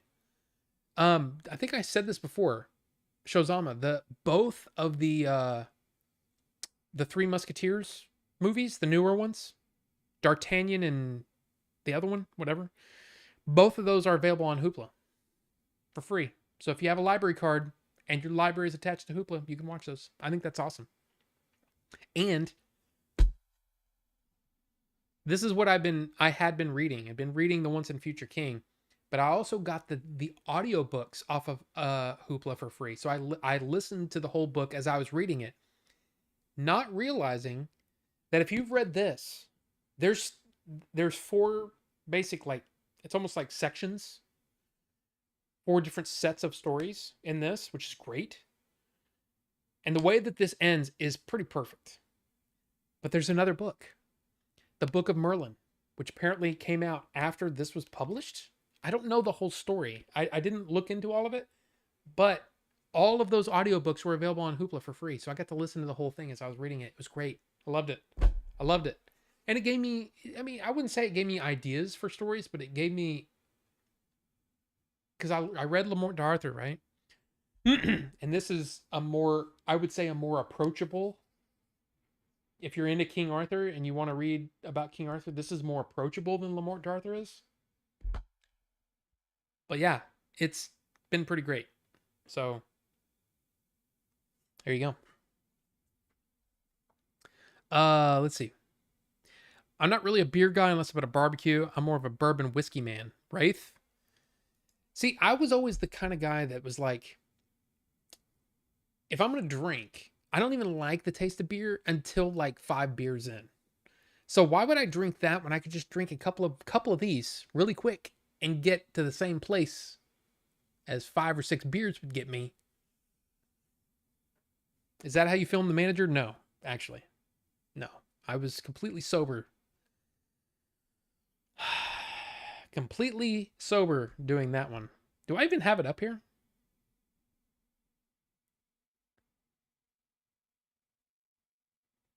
What is? Oh, that's the bear, and that's the scene missing, 9 Inch Nails style. Yeah, no, I don't. I don't have it here. But anyway, I used to take a Gatorade bottle with whiskey in it to school and drink it when I was in middle school. Wow. Now, see, we pulled tricks like that in when we were in band. We'd put vodka in a water bottle. But anyway, Nick and Samsonite DS. Good one, Bucho. Good one. With an uncle like Joey. What a good book. Yeah, I love this book. And I love the fact that, I mean, this is a paperback that was changed into a permabound. I love permabound books, man. I love them. There's something really awesome about them, and that's what that Hobbit is. That the Hobbit is I think that one's a turtleback. But anyway, I love those. But yeah, it's a good book. Here's some bro science. Thinking takes nerve energy, and so does physical exertion. With weed, you have saved some of that energy from thinking less. Diaz brothers trained triathlons, and they could go for days. Yeah, absolutely. Yeah, the book of I was just talking about the Book of Merlin. Yes, I misheard that as the Book of Mormon. No, no, Saints. Very different, very different. But yeah, I loved all of it. I think if you're asking me, there are things about the Book of Merlin that I really liked, but I prefer the way that this ends because it ends with a more, I don't know, I just like the ending better. The Book of Merlin was a little too much after, but still good. Still good. But I had no idea. All these years, I had no idea there was another chapter or section that I'd never read, which was awesome. Disney did a decent job with the first part of that one in Sword of the Stone. Absolutely. I agree. I agree. It was funny because I hadn't read this since high school. And since I kind of got into this King Arthur kick, I wanted to read it again. I was like, man, should I watch the cartoon first? But I feel like I should watch it now. Now that I'm finished with this, now I can watch the Sword of the Stone. But Dewberry was a lady was a fun film. Seeing Gene Kelly, Red Skelton, and Lucille Ball in their early days was entertaining. This movie was in Technicolor, and where she got the characteristic red hair dyed from. Really? Never even heard of it. Thank you, Shozama. That was good. She took the director of photography for the I Love Lucy show. I only have the paperback version of that one. Somber ending. Yes. Yes, this is, in fact, this right here is, which is why I wanted it. It's in brand new. I mean, it's still got the McNicholas High School. So I got this used, but this is a library copy. It says discard, but it's unopened. I mean, it's like it's barely been, hasn't been read. It's almost like brand new condition, which is what I wanted for that. But that's hard to find. But yeah, very, very cool. But this is the exact copy or the style of the version of Once and Future King that I read back in high school. But finding it in a book like that is cool. Anyway. I was completely sober when I filmed that. You say it like you were upset. Well, I'm just saying, at least if I said, well, yeah, I was hired a kite when I filmed that, then it could be an excuse, but no excuse. No excuse. I would have bought that up so fast. Yeah, the funny thing is, I almost bought multiples of these because they had a whole box of them. They had like 20 of them, and I bought it on eBay. Um, but yeah, so I have a what do you call it? Like an alert notification set up for eBay for permabound turtleback, just to see what comes in. What people are selling, because I have found some really cool ones. I found that I have a copy of 1984 up there. That's a permabound, and I have my Lamort Darthur, which is the same, which is right there, by the way. My Lamort Darthur is permabound or turtleback, whatever. Library binding is what they call it. I love those. I just think they're cool. But yeah, I want to reread A Connecticut Yankee in King Arthur's Court. I read that too, and it's been years and years and years. I have that for video games from Price Checking. I need to do more of that sort of thing for eBay and other places. I mean, the first time I'd set it up was for all the Tolkien stuff when I was collecting all the Tolkien, and I'm finished now, pretty much finished, except for brand new releases. Which did I show y'all the new releases, the new Tolkien releases? Because damn. Well, first off, they've got the history of Middle Earth. So these that I have here, but in new box sets with reversible art. So like, does it show the reversible art? It doesn't. But yeah, so like this is 9, 10, 11, and well, no, 10, 11, and 12, and then the index, which I don't have the index because they didn't make an index for these. But yeah, so you can buy these in separate sets. Did that just change? Oh, that was that. Okay. But then they came out with this, the collected poems of J.R.R. Tolkien, which I don't have. But I'm guessing that is a collection of stuff that I already have in multiple books. Just don't think I need it. And then they have all these new paperbacks in these the new style, like this War of the Jewels right here that I'm kind of mousing over, but you can't really see. Yeah, those are really nice. There's the complete history. See, look at those. Those are beautiful. Really, really nice if you don't want the hardbacks. But there's a new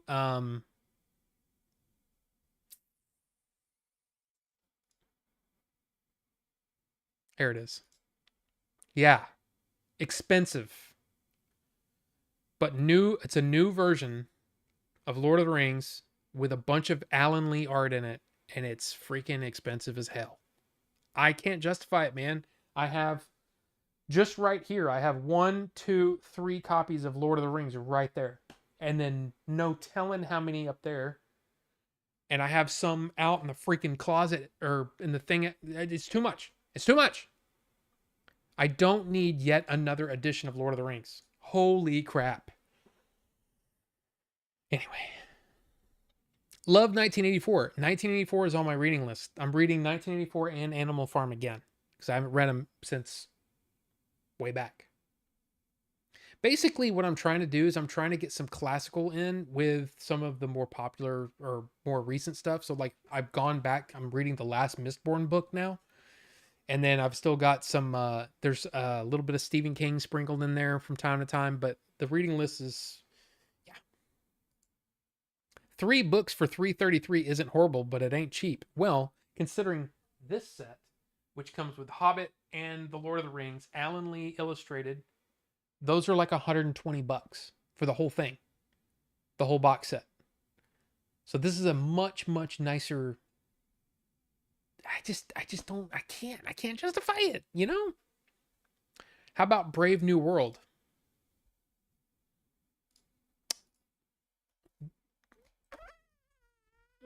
Dystopian novel by English author Aldous Huxley, written in 1931, published in 1932, largely set in a futuristic world state whose citizens are environmentally engineered into an intelligence-based social hierarchy.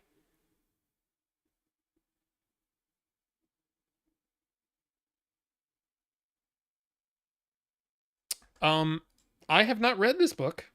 I have Uh,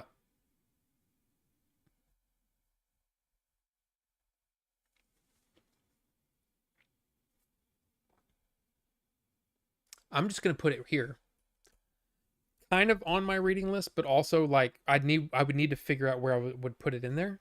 But that sounds interesting. By who again? Shit. English author Aldous Huxley. Okay. I'll I'll I'll I'll see. And of course, if Rufus is still here, he is. I still need to go back and read those Blade Runner things that he's recommended multiple times. Uh Holy crap. Okay. Tolkien's family loves to find stuff from his notes and release it. Sure. Yeah. But there's been some great stuff though, you know? I mean, like the history of Middle Earth, some of it was a slog, but some of it was like, oh my god, like it gave me the same feeling as when I was reading Lord of the Rings. It's some beautiful stuff. The old leatherbound of Hobbit and Lord of the Rings. Well, there's so many different ones. But yeah, I mean, I have so many different versions. I think my single favorite version that I have is this one right here. And it's in a single volume as it was meant to be. But it's just gorgeous. And it is illustrated. Beautiful. It's just a beautiful version.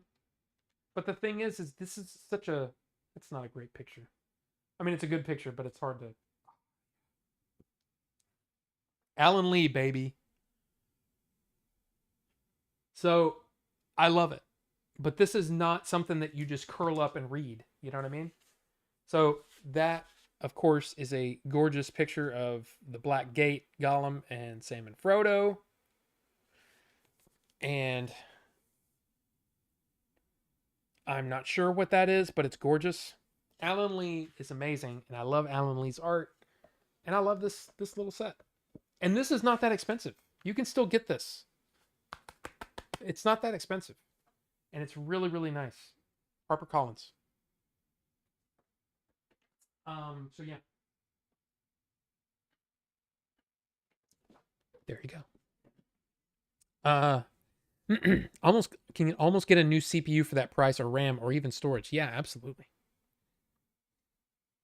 But Brave New World, I don't think I've read this, and I don't know if I've ever heard of it. Ryan Johnson talked about the King Arthur legend being an inspiration for the way he continued what TFA had established, Luke being a failure, hero during youth, and fall from grace during later years. That's interesting. I never really thought of it that way, and I don't remember him saying that. But I'm glad that you made me aware of it. Bucho. Shocked you were looking it up now. You need to read. Okay. Dystopia. All right. I watched Eyes Wide Shut. It was fantastic. I watched Eyes Wide Shut. Did I say Huxley? Yeah, that's what I said, right? Uh, Eyes Wide Shut in the theater. And I was too young to get it. That's a movie that I want to revisit. Um, in fact, dude, all of Kubrick's works, every single movie he's done, I think I thought of it a certain way when I first saw it, and then now that I'm older, they mean a lot more. 2001 works for me now. It did not work for me when I was younger. But Eyes Wide Shut was an interesting movie when I watched it when I was young. I would like to watch it now because I mean, I'm married. It's a different situation now. So it would be interesting to watch that one now. That's where the stroked soma comes from. You talking about the Brave New World? 1984 Animal Farm and Brave New World are three books I recommend to put together on a shelf. Okay. Well, I got the other two. I actually want Half Price Books, strangely enough, has a couple of versions of 1984 and Animal Farm that I would like to own. They're these smaller. They're not. They're I think they're a little wider than these than a standard paperback, but they're a hardback. But they're really just beautiful editions. And I there's something about buying a beautiful version of a book that you like. I like that. Even though I read a ton of stuff on my Kindle, I like having beautiful versions of books that I love. Like I want to I still from time to time look up Wheel of Time, the whole set, but um the larger trade paperbacks that are like this big, that looks a lot bigger on stream than what I'm seeing.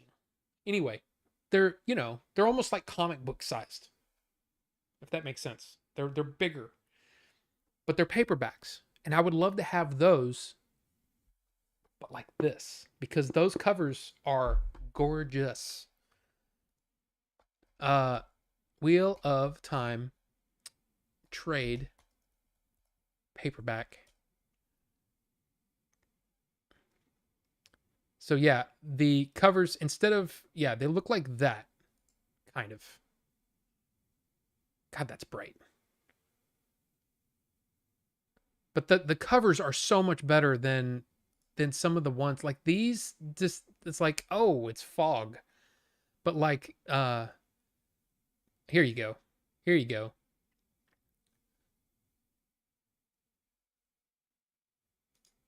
Right? Okay. But see, look at those, the cover art. It's beautiful. Beautiful. But here's the thing. I read Wheel of Time once. I just don't see myself reading it again. So there you go. Uh Alan Lee is the bee's knees. Yes. Yes, he is. But thank you for bringing Brave New World to my attention. I'm gonna seek it out.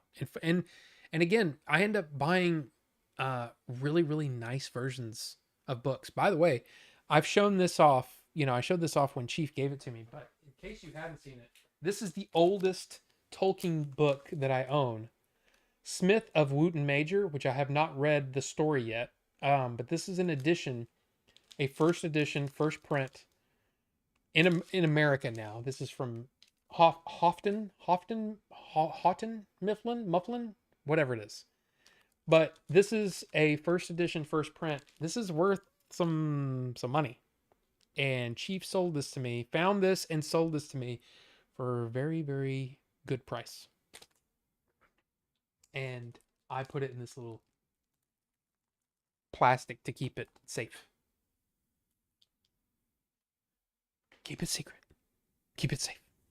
Yeah. So much good psychology and open interpretation storytelling in Kubrick's movies. Yeah. Yeah. But there's another thing. See, here's the thing though. When somebody says, he's too you know, he's too out there for me. I get that. I understand it. You have to be, it's almost like you have to train yourself to get into his wavelength, onto his wavelength, you know? But if you can get on his wavelength, it'll really work for you. 2001, the first time I saw it, did not work for me. I was like, okay, I understand because this came out before a lot of the movies that inspired it and all that kind of stuff, and I understand that's the inspiration, but I don't understand. It doesn't work for me. And then this, you know, I've watched it many times since then, and it's like, God, this movie's so freaking great. Wife hates it, can't stand it. We had to watch it at 1.5 times speed. I know. I'm almost embarrassed to say that, but I did it because I love my wife. But damn it, I wish she'd watch the whole thing. Anyway, you didn't know AI was started by Kubrick? Yeah. Barnes and Noble have great versions of classics. I Want to Get Dracula. Yes, they do. Some of them are a little too much for me. You know, there's a I don't know what it is. There's an aesthetic that I like that's a more classy look, which sounds whatever. I don't know, because you might say, well, yeah, the Barnes and Noble ones are classy. Well, it didn't quite work for me.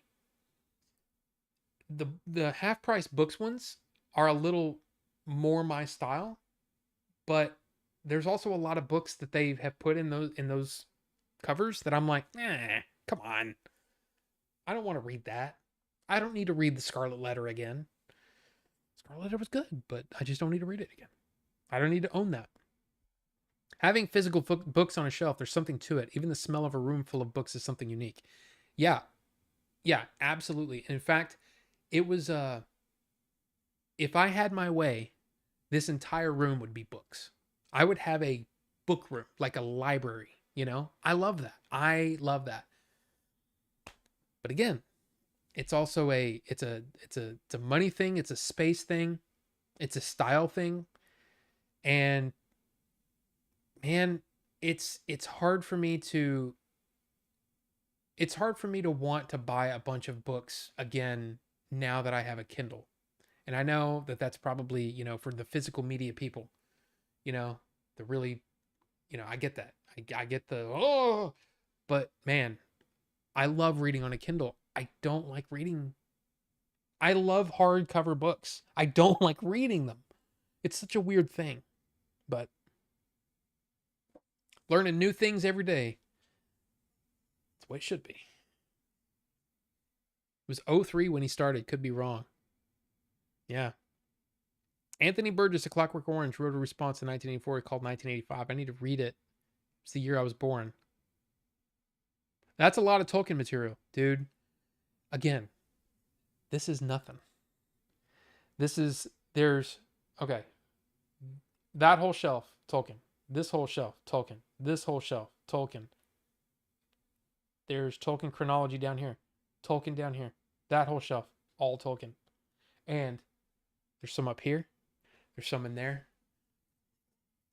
Pretty much everything Tolkien ever wrote, I own at least one copy of. It's crazy. And I need to stop. Physical books are easier on the eyes compared to digital. Well, again, man, if you haven't read on a Kindle before, I'm telling you, I can zoom through a book so much. I can read so much faster, and I stay more locked in. And then if I'm listening to the audiobook, I'm even more locked in. So it's a weird thing for me. But the old bookstores in the Old Town part of my area, the smell brings back memories. Yeah. But with digital, you get quick lookup access. Yeah, see that I'm not so big on, but like I love the fact that I can pull up any of the Tolkien stuff and I can look up something really fast. It's really nice. Didn't Asimov start the concept of AI and Claude Shannon the concept of information theory? I still prefer just swapping games. Oh, I don't know. Asimov. That's another. It's another author I've read very little of, but I would like to. I would like to read more, or I would like to. I still prefer just swapping games digitally over walking to my console and swapping the game myself. Yeah. Claude went to the high school in my city. Remind me sometime and I will send you a picture of our house's library. Last count, my wife has like 5,000 some odd books at this point. Her library has spilled over down into the basement. I used to prefer Kindle. Oh, that was Griffian. Now Derek. I used to prefer Kindle, but now I try to read faster while not overthinking, and physical is better for that. I need to try digital again. I have the Kindle Oasis, and it is Vinny. Hi. Yeah, this is not. Yeah. Hi, Vinny. And this is not Minecraft. No, it's not. But welcome, Vinny. I'm telling you, Derek, if you can get yourself. The Kindle Oasis is kind of being. Well, that's not Ace. I haven't seen Ace tonight. Is Ace here? If so, Tom Ace. No, but no, what's Marion bad? No, but I had to say it. Okay. Um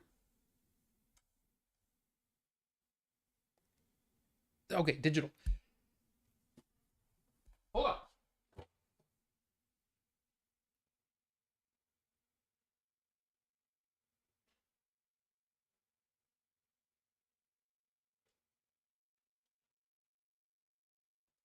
This is a what do you call it? A hand feel, a uh, an interface thing for me. But I love the Kindle Oasis versus like the what do you call it, the Paperwhite, because I have physical buttons right here, back, forward and back, and the way that it's shaped, I can hold it with one hand, and of course, if I turn it on, it'll flip, right? So I can do it left-handed or right-handed. There you go. There's and then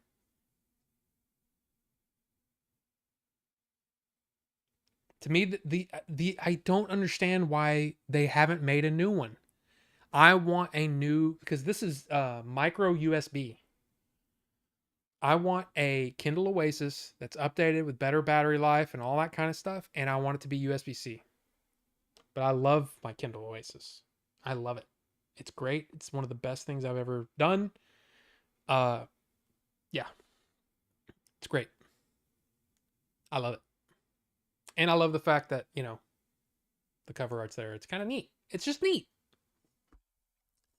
I like it. But there. I'm trying digital tomorrow now because of you, Derek. I hope you enjoy it. I just have a great time with it, and I love the fact that if I just want to sit back, it's got a backlight, and turn the lights off and just read. And if I want to relax my hand and put it down a little further, I can up the text, the text, the not just the font, but the text size. It's great. I have all the apps and all that stuff on my iPad, but man, reading on a Kindle, I love it. And of course, the new Kindle Paperwhites have a better, like, I think they have better backlights and better screens than the Oasis does. I could be wrong about that. Because this isn't the latest Oasis either. I don't know. But, if you're that interested, do some research. I love it. Did you watch the trailer I posted of last year in Marienbad? Marienbad? I originally posted in physical media, now easy to find in Trailer Talk. There are a couple of parts Kubrick cribbed from it for 2001 and The Shining. I guess I did not. Okay, I'll check it out. I'll check it out. Check it out later. Kubrick is I do like some Kubrick. A Kindle Paperwhite is pretty good too, cheap these days. Yes, absolutely. Also lived by the lake Einstein and Heisenberg talked about the nuke on Heisenberg. Are you talking about Oppenheimer? You do? I got an iPad mini for reading because it was brighter, but maybe it was the wrong move. Yeah, for me, and this is just me, okay? I'm 48, so this might be an old man thing, but reading off of an iPad is harder on my eyes, and I can't read for as long. I mean, for me, I have to turn the brightness way down, and it kind of defeats the purpose. With this, I can turn the brightness all the way up, and it doesn't hurt my eyes because the light is bouncing toward the surface, not up into your face. So it's just a different thing. Plus, reading on one of these is just, I mean, you just look at how a text is great, man. The it's great. It's great. In fact, for a while there was some company that was doing a tablet that was doing because it's the refresh rate. That's the problem with e-ink, right? There was a company that was doing a tablet that was supposed to be, the quality of an iPad with color and all that stuff, but then you can switch it to e-ink mode and you can read on it. I would love to have a big one, but this is already, like I said, one-handed, I can read, and I really like that. I mean, look, man, there's so many different Kindles now. Tactile, yeah, it was more about the interface of it. You know what I mean? That's what I was trying to get across. But it's also the hand feel of it. It just feels great. I love it. Uh oh, look, Mistborn. Yeah. I'm on the third book now. Isn't the one you can ride on the new one? Yeah, I don't remember the name of it, but yeah. But it's supposed to be it's bigger, right? And I don't have a need for that. I don't care to read, but I will admit the screen on the Kindle Oasis looks cool to me. It looks so page-like if it's the one I'm thinking of. Yeah. And when you like I said, when you turn it on, that I mean, it looks like a book.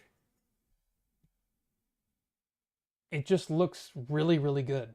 And then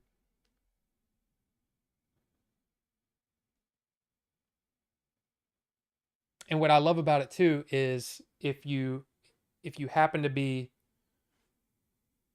reading totally silent, you can use it like a paperwhite and change pages like just touching the screen or go back or touch this side. And then there's your menu. There's my library with let's see, Mistborn, Sir Gawain and the Green Knight, Tales from the Perilous Realm, The Battle of Maldon, Heat 2, and there's Elantris, which I read. There's my collection of Tolkien stuff. There's some Black House, Leia. I don't even know how to say that one. But anyway, yeah, it's awesome. And then you can buy stuff, and it's great. I love. I feel like I'm a freaking ad all of a sudden. Uh, yes, Oppenheimer. Yes, okay. I don't care to read. Oh yeah, yeah. Said I read that. The full link wouldn't fit. Did you get destroyed by Nightbot? My bad. I remember the exciting things, not the important ones. Sorry. No, it's okay. It's okay. Text on an e-ink display is almost like completely normal paper text. Yes. Book three's ending is so good. I just started it, so hopefully soon. I'm gonna read like the wind. Read like the wind. My Kindle has a cell phone signal that just works, no service or anything. That just runs off the early 2000s. Yeah. My wife has one like that. But I don't. I just bought the cheaper Wi-Fi only because it's like I have so many books. I just downloaded them, and then you don't really need to connect unless it's for an update, and that's like every 6 months to a year. So no internet, just cell towers. I think it's a Gen 2 or 3. Yeah, full keyboard. Wow. Yeah, I never had a keyboard, or yeah, because the first one I bought was a Paperwhite, and then I traded in my Paperwhite for an Oasis because I was reading so much. It's worth it for me. It was worth it. From here at a distance, not near the camera, it looks as white as a real paper. It's great. It really is great. Doing some initial reading about Kubrick's AI, and I think Spielberg made it his own. Yeah, for sure. And some say that it's not great. And some say that the ending should be a little different. But I'll say this. If you haven't seen AI, it's definitely worth watching because it's weird to have the Spielberg aesthetic with a Kubrick state of mind. At least, even if it's 75% Kubrick, as far as the story goes, it's still worth watching. And Jude Law, dude, Jude Law is amazing in that. How many Sanderson books do you have left before his new Stormlight book comes out in December? Oh, too many. There's no way I'll get to those by then. I'll still be catching up because it was actually Bucho who said maybe you shouldn't just read them all in a row. Maybe you get burned out. Maybe switch, between different whatevers. So what I did was I was reading at the same time I was reading Tolkien stuff. I was reading The Wheel of Time and The Dark Tower, and I was trading off books. So going back, but so you know what I mean? And so I read the whole of Wheel of Time that way. I read all of Dark Tower that way, and I'm still reading Tolkien books. In fact, I can read switching between Tolkien books and Sanderson books. I will get to the end of Sanderson before I'll get to the end of Tolkien. That's how many Tolkien books I have left to read.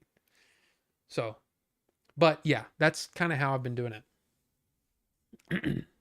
I put all the Philip K. Dick books on there illegally. You mean you were a pirate? Did you watch the? Oh, I already said that. A Kubrick AI movie would have been incredible. Yeah, but it's still worth watching. I still think it's worth watching. I didn't like the movie as a kid. Yeah, that movie, I always liked it. And my wife always hated it. She has a different style of what she likes about a movie, It's just popped in to say Rings of Power, meh. All right, Phil. Well, I appreciate that. That's what I've heard. I've heard some people actually kind of like it, but I've heard a lot of other people say, not quite there. Like I think John Campea said that he thought that the first season was rather bad, and he's actually liked what he's seen so far from season two. It's definitely an improvement, but and there's so many good things to watch right now. And I have a list of movies, which I haven't even gone through the movies that I watched this week, which we'll get to in a minute. But yeah, I it's hard for me to watch mid stuff. Like somebody said, "Well, where's your Borderlands review?" And I'm like, I don't want to watch it. It didn't appeal to me when it came out, and now that I hear that it's pretty terrible, I don't want to watch it. I don't want to waste the time. I would rather watch an older movie that I wanted to watch again or a movie that's on my watch list rather than watch something that I know is going to be bad.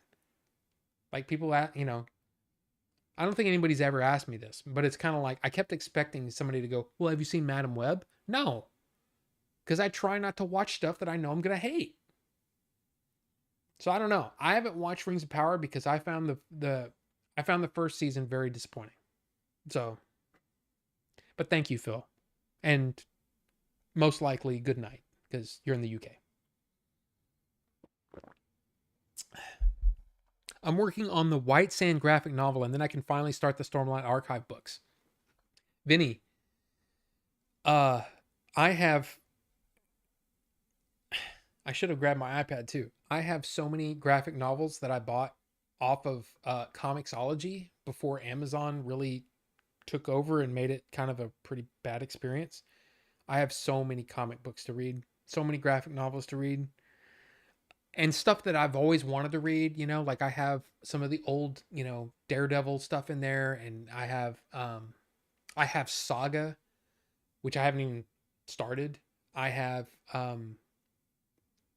a bunch of the Swamp Thing. I mean, there's just a bunch of stuff that I've wanted to read, and I just haven't gotten around to it. It's too much. It's too much. The fifth Stormlight book is the end of that arc in the story, so when you get there, you'll have a great tale to read through. Okay, great. Awesome. I have to hook an external battery to my Kindle. It's so old. I could fix it, but battery is fine for what it is. And our pirate stuff. Yes. Rings of Power is fun, just not real fun. Ah, okay. Didn't hear your response. Had to use the restroom. Response to what? No, I haven't heard. I haven't seen that trailer yet, but I will. Yes, I saw that you posted it, but I haven't watched the trailer yet. We're like a half year away from feeding an AI a book and getting one of a kind movie. That's why I didn't watch Crow 2024. Yeah, but see, the thing is I saw enough potential in the trailer that I thought this could work. I mean, it really didn't, but check out Joan Collins in a movie called The Stud and its sequel, The Bitch. Here's a complete side quest. Have you watched Attack of the Killer Tomatoes? It's terrible, but I like it. I remember staying up to watch it when I was 8 and didn't get to finish it. Vinny, I'm almost done with White Sand, and it's good. I have not seen Attack of the Killer Tomatoes. And I fear that I may never see Attack the Killer Tomatoes.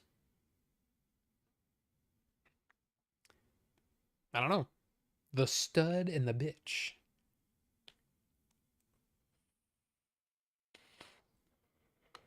The Crow, just no, terrible. The trailer showed much promise. The trailer, I felt like could have it. I didn't know. I seriously, that's what I thought at the beginning. Like I told the truth in my review. I thought that it could be, hey, take the story of the Crow, lift it out of 1994, and put it in 2024. It could work with new actors. All that could work. They did not do that. I don't know. But no, I did not see it. I did not see the Killer Tomatoes.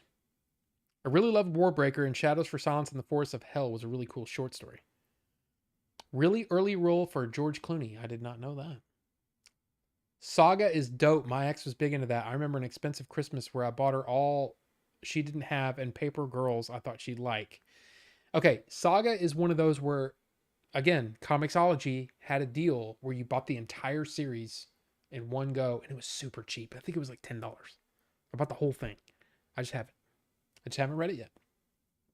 Vinny, you and me need to get together and talk Sanderson. Once I'm done with White Sand, I will have read all of his books. Nice. They should have had AFI type music for the new Crow movies music. They can go from industrial rock to a different and cool genre of rock. The first movie used music a lot to set the tone of the movie. I agree with you, Derek. I agree. Yeah, Joan Collins was a major star back then. No, I remember seeing that in the like the guide. Remember the guide?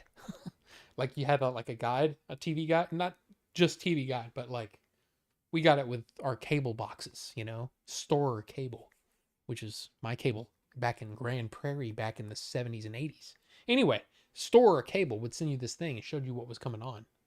And yeah, I remember seeing that and going, what is the bitch? And my parents going, you can't say that. But yeah. Paper Girls is already a show. Never checked it out. It seemed kind of LBGTQ. Yeah, I mean, I don't know anything about it. I see the Crow as a being who inhabits a body of... I'm trying to decipher what you said, Phil. It's like, have you ever done that? Like you start typing and then you look over and then you start realizing that you're typing off keys? Yeah. They should have gone with a different character. Yes, absolutely. Call them something different. I probably would have... I could have gotten into it. But calling them Eric and Shelley just completely destroyed it. It completely destroyed it for me. Because it was like, that's not Eric and Shelley. You can call them that, but that just...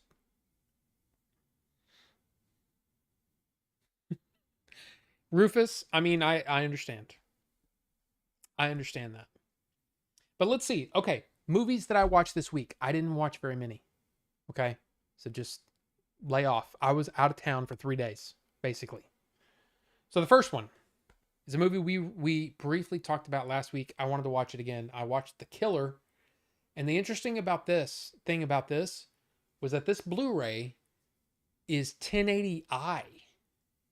So it's not even full 1080p, which means that it looked bad. Like this is probably one of the worst looking Blu-rays I've ever watched. So it was a little disappointing. And then watching the movie again, I was like, oh yeah, this story really makes no sense. The action's cool. John Woo, cool. But not in 1080p. Why 1080i? Look, you got me. And you changed, Griffian. You changed off of D. Michael Lowe. But yeah, I don't understand it. So yeah, I watched The Killer. Meh. Then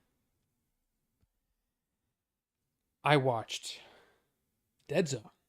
Now again, recently I did a Stephen King roundup movies, like movies I hadn't seen. The Dead Zone was one that I had never seen, and I loved it. Then it came out in 4K, and it had an audio commentary with Mike Flanagan, who did Dr. Sleep, and he did the House of Usher, the Fall of the House of Usher, and he's done a lot of stuff with Netflix. Mike Flanagan's awesome. I like Mike Flanagan. And Eric Vespi and Scott Wampler from the King cast. I had to buy it just for that. And I listened to that commentary, and it was awesome. It was great. And watching The Dead Zone again was fun.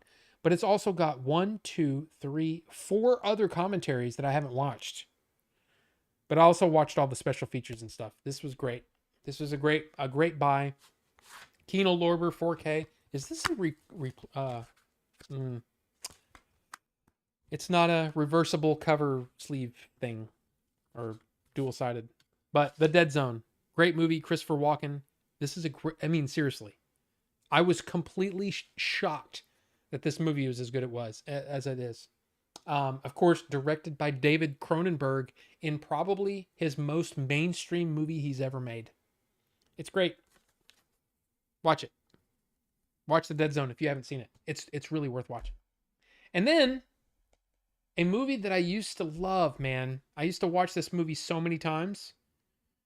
I gotta say, I got the 4K. I was very excited to watch this. This movie's not that great. This movie is not anywhere close to as good as I remember. I had a lot of problems with this movie. But here's the thing. It's a great cast. I mean, look at that cast. That cast is insane. It's a great cast. But it's really off-putting to hear French people and then all of a sudden there's a British accent and then, John Malkovich is doing his John Malkovich accent. This is a weird one, man. Like, I don't know. Yeah, it's a weird one. It's a weird one. Like, I still like it. It's still a good story. But man, the what do you call it? The execution. Lot left to be desired. Okay? I'm just going to say that. Now, what's cool about this one is, of course, you get the 4K and a Blu-ray, right? The 4K has the 4K transfer and the audio commentary with the director, writer, Randall Wallace, who also wrote Braveheart. I couldn't finish the commentary. I got about an hour in and was like, I can't. Man, it was really strange, man. Like, I used to love this movie. And now I'm kind of like, meh. And maybe it's because I notice more. I don't know. Since I've worked on a movie, but it's like, I didn't work on a movie that's, I worked on $130,000, what do you call it? 130, I don't remember what the actual budget was, production budget. But I worked on a very small budget movie, and I still noticed things in this that I was kind of like, that's an odd choice. I will say, the movie does look beautiful. If you're a fan of this movie looks great in 4K. But there's one shot where it's like, that looks like 720p. It was weird. And it was only in one shot that I noticed, anyway. So I don't know. But there you go. Those are the 3 movies that I watched this week. Now, you might say, Rob, that's all the time you had? I could have watched another one, at least 1 or 2, but I was tired because for some reason, remember, I don't know if you guys remember, this is probably like 8 months ago where I had really, really bad insomnia. Yeah, that happened this weekend where I just couldn't sleep. So I was kind of stupid all weekend. So I didn't get to watch as much as I wanted to. But those are the 3. So and Shozama. If Shozama's still here, I don't know if he is. This is the movie where I put the Blu-ray in and was shocked at how close in quality it was to the 4K. Like, it wasn't like, oh, the 4K looks like a Blu-ray. No, the Blu-ray looked like the 4K. And I don't know if that's the UB820 or not. All I got to say is the Blu-ray looked fantastic. So I was kind of shocked. And so when you hear something like the movie Airplane is getting a 4K, like a 4K disc, I'm kind of like, are there movies that might, I don't know, from that studio, which I don't know off the top of my head what studio Airplane was. But are there movies that could benefit from the 4K treatment that would actually benefit more than a movie like Airplane? And do movies like Airplane, do comedies need to be in 4K? I mean, Shozama made like I said, I don't know if he's still here. But Shozama made the comment that what if dramas were the ones that shouldn't be in 4K? And I'm kind of like, the way that I look at it, anything that can be in 4K, put it in 4K. The question is, are there movies that benefit more from a 4K transfer than a comedy? Like, would comedy be the bottom of the rung? You know what I'm saying? Because I know a lot of dramas that would look amazing in 4K. Just saying. Seinfeld 4K and Gamer Tamer 360. How's it going, sir? Good to see you. So yeah, it's a weird thing. Like I don't know. I don't know what the answer is. Friends got 4K. I know. Does it matter? I don't know. I don't know. I just feel like there are movies that I guess True Lies was one of the big ones. The Abyss was another big one where it's like, where's the damn Blu-ray in 4K, right? We finally got those and people are mad about them. But there are other movies like Speed Racer, 2008, 2009, whenever that was. Emile Hirsch, right? John Goodman, Susan Sarandon, Christina Ricci. Yeah, that needs to be in 4K, damn it. Where's Speed Racer? Are there movies that should go to the top of the list of restoration to get on 4K disc? I don't know. And the point that Shazama was making was that, well, maybe it's because of an anniversary for Airplane, and I mean that makes sense. But I'm just wondering if that's how they make those decisions. I don't know. Uh let's see. Okay, let me go back here. They could have tied it to the first Crow movie by someone mentioning the story of the first one. Yeah, exactly. Exactly. I watched The Mist for the first time the other day. What did you think of that, Griffin? I like it. Need a rewatch Man in Iron Mask? Yeah, it's just ever since I saw Being John Malkovich, I can't watch anything with him in it and not be creeped out. I mean, I can see that too. I love John Malkovich. I think he's great. But you like The Mist? Yeah, I thought it was good. Working on a movie is still working on a movie. True, Derek. What I'm trying to say is I didn't work on a movie of that magnitude. And I still was like I don't know if I would have. Here's the thing that I have noticed, and this is one of those things that's kind of interesting. So you've got movies that are like in the pipeline, right? It's like, oh, I've got this great script, you know? I need actors. I need actors that I can attach to it so that I can get a studio to give me a budget to make the movie, right? And sometimes that's all it takes. And that's why you see things like executive producer. Executive producers in many cases are people that know people and they go, "Oh, you want to make this? I'll hook you up with this person." Whether it's another actor, like a big time actor, like if you're trying to make a movie and you get Leonardo DiCaprio to say, "Yeah, I want to make that movie," well, he's going to be an executive producer, but then so are you because you made the connection between the story. You know what I mean? So executive producers in a lot of cases are that, right? And maybe that's what happened. They attached a bunch of actors and then got them on set, and maybe they started doing accents and they were like, that's not working. So just talk like you talk. Maybe that's it. But it's really weird to watch a movie set in France about the Three Musketeers and all of them have different accents. It's very strange. And it started to take me out of the movie a little bit. And on top of that, some of the actors that they picked, not these, but some of the supporting characters are not great. Distractingly bad.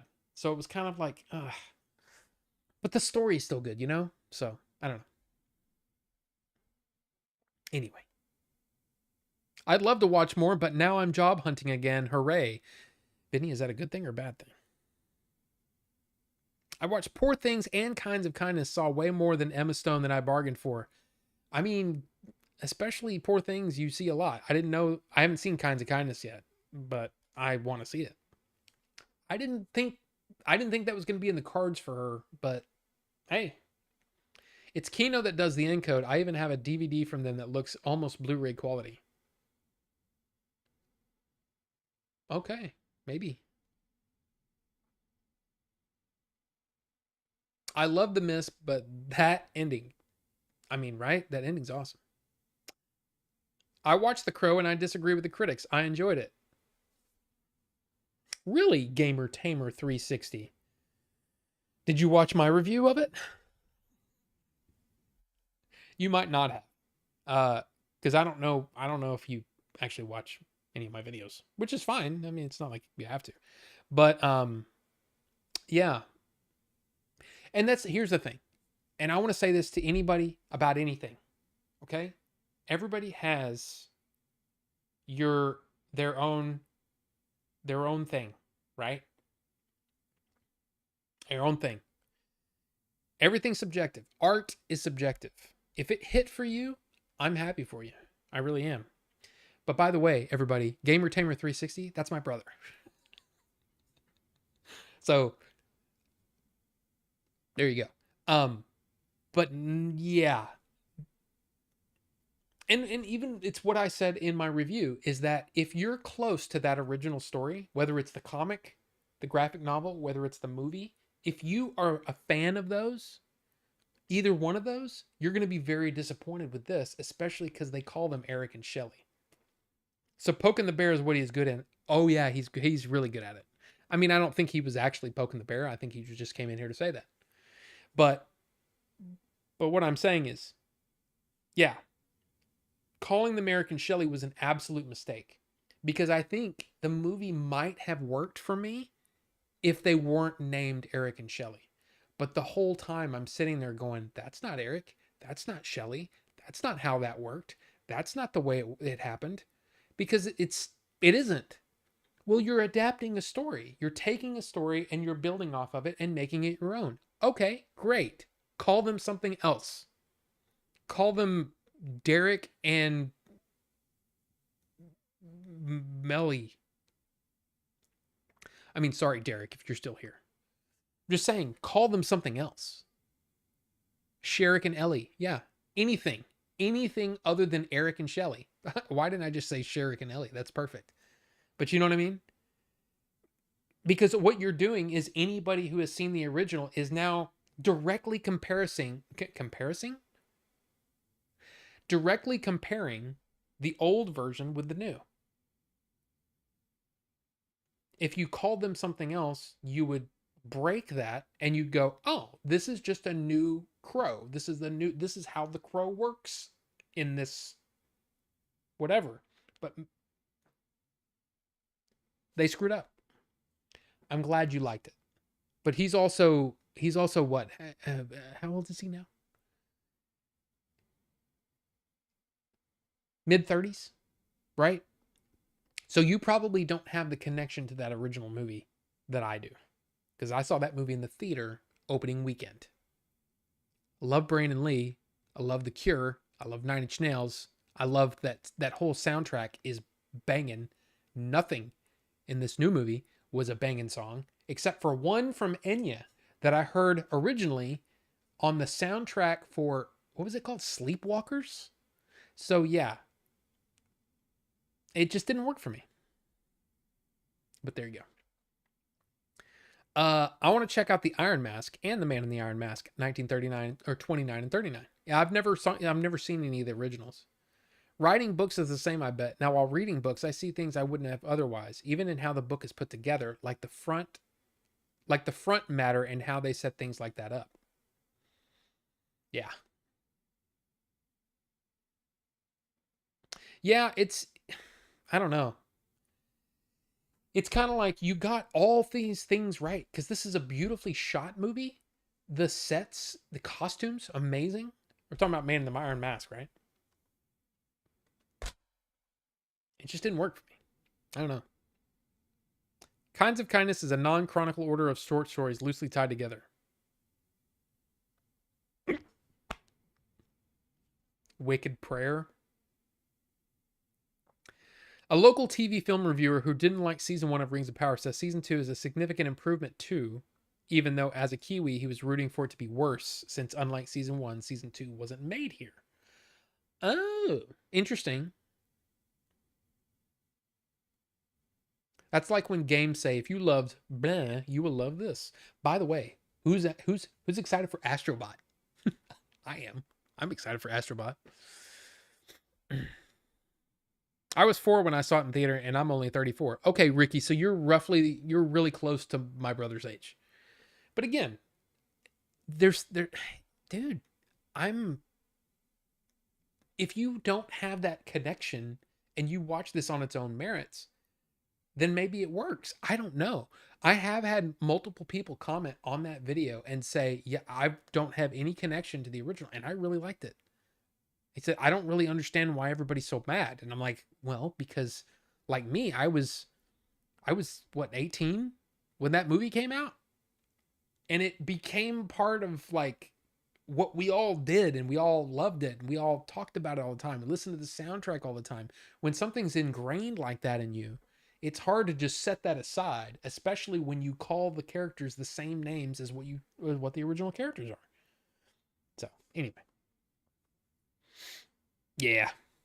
The person is very, very dead, but stuck in limbo. The crow takes over, kind of like that a godlike being rides the meat suit to take revenge. Great concept. I mean, Rings of Power, they forge the rings if that tempts you to watch. I mean, I will probably eventually get to it, but right now I've got too many other things that I'm really interested in getting to. So, like Terminator Zero is way above on my list to Rings of Power, and I haven't watched that yet. So, 15 million worldwide. That's bad. Rob, squad stream or recorded discussion when? We've got a great cast here. I think a few of us brought together to put out a monthly video on the state of media would be rad, but only if I'm there. I mean, you know what? It's not a bad idea. It would be, I've actually thought multiple times that I need to have, whether it's once a month or whatever, I need to have somebody on that I can talk to and bounce ideas off of. And so it can actually be, a conversation. And I actually think it could be something where, it's a 20-minute video instead of a 3-hour long live stream.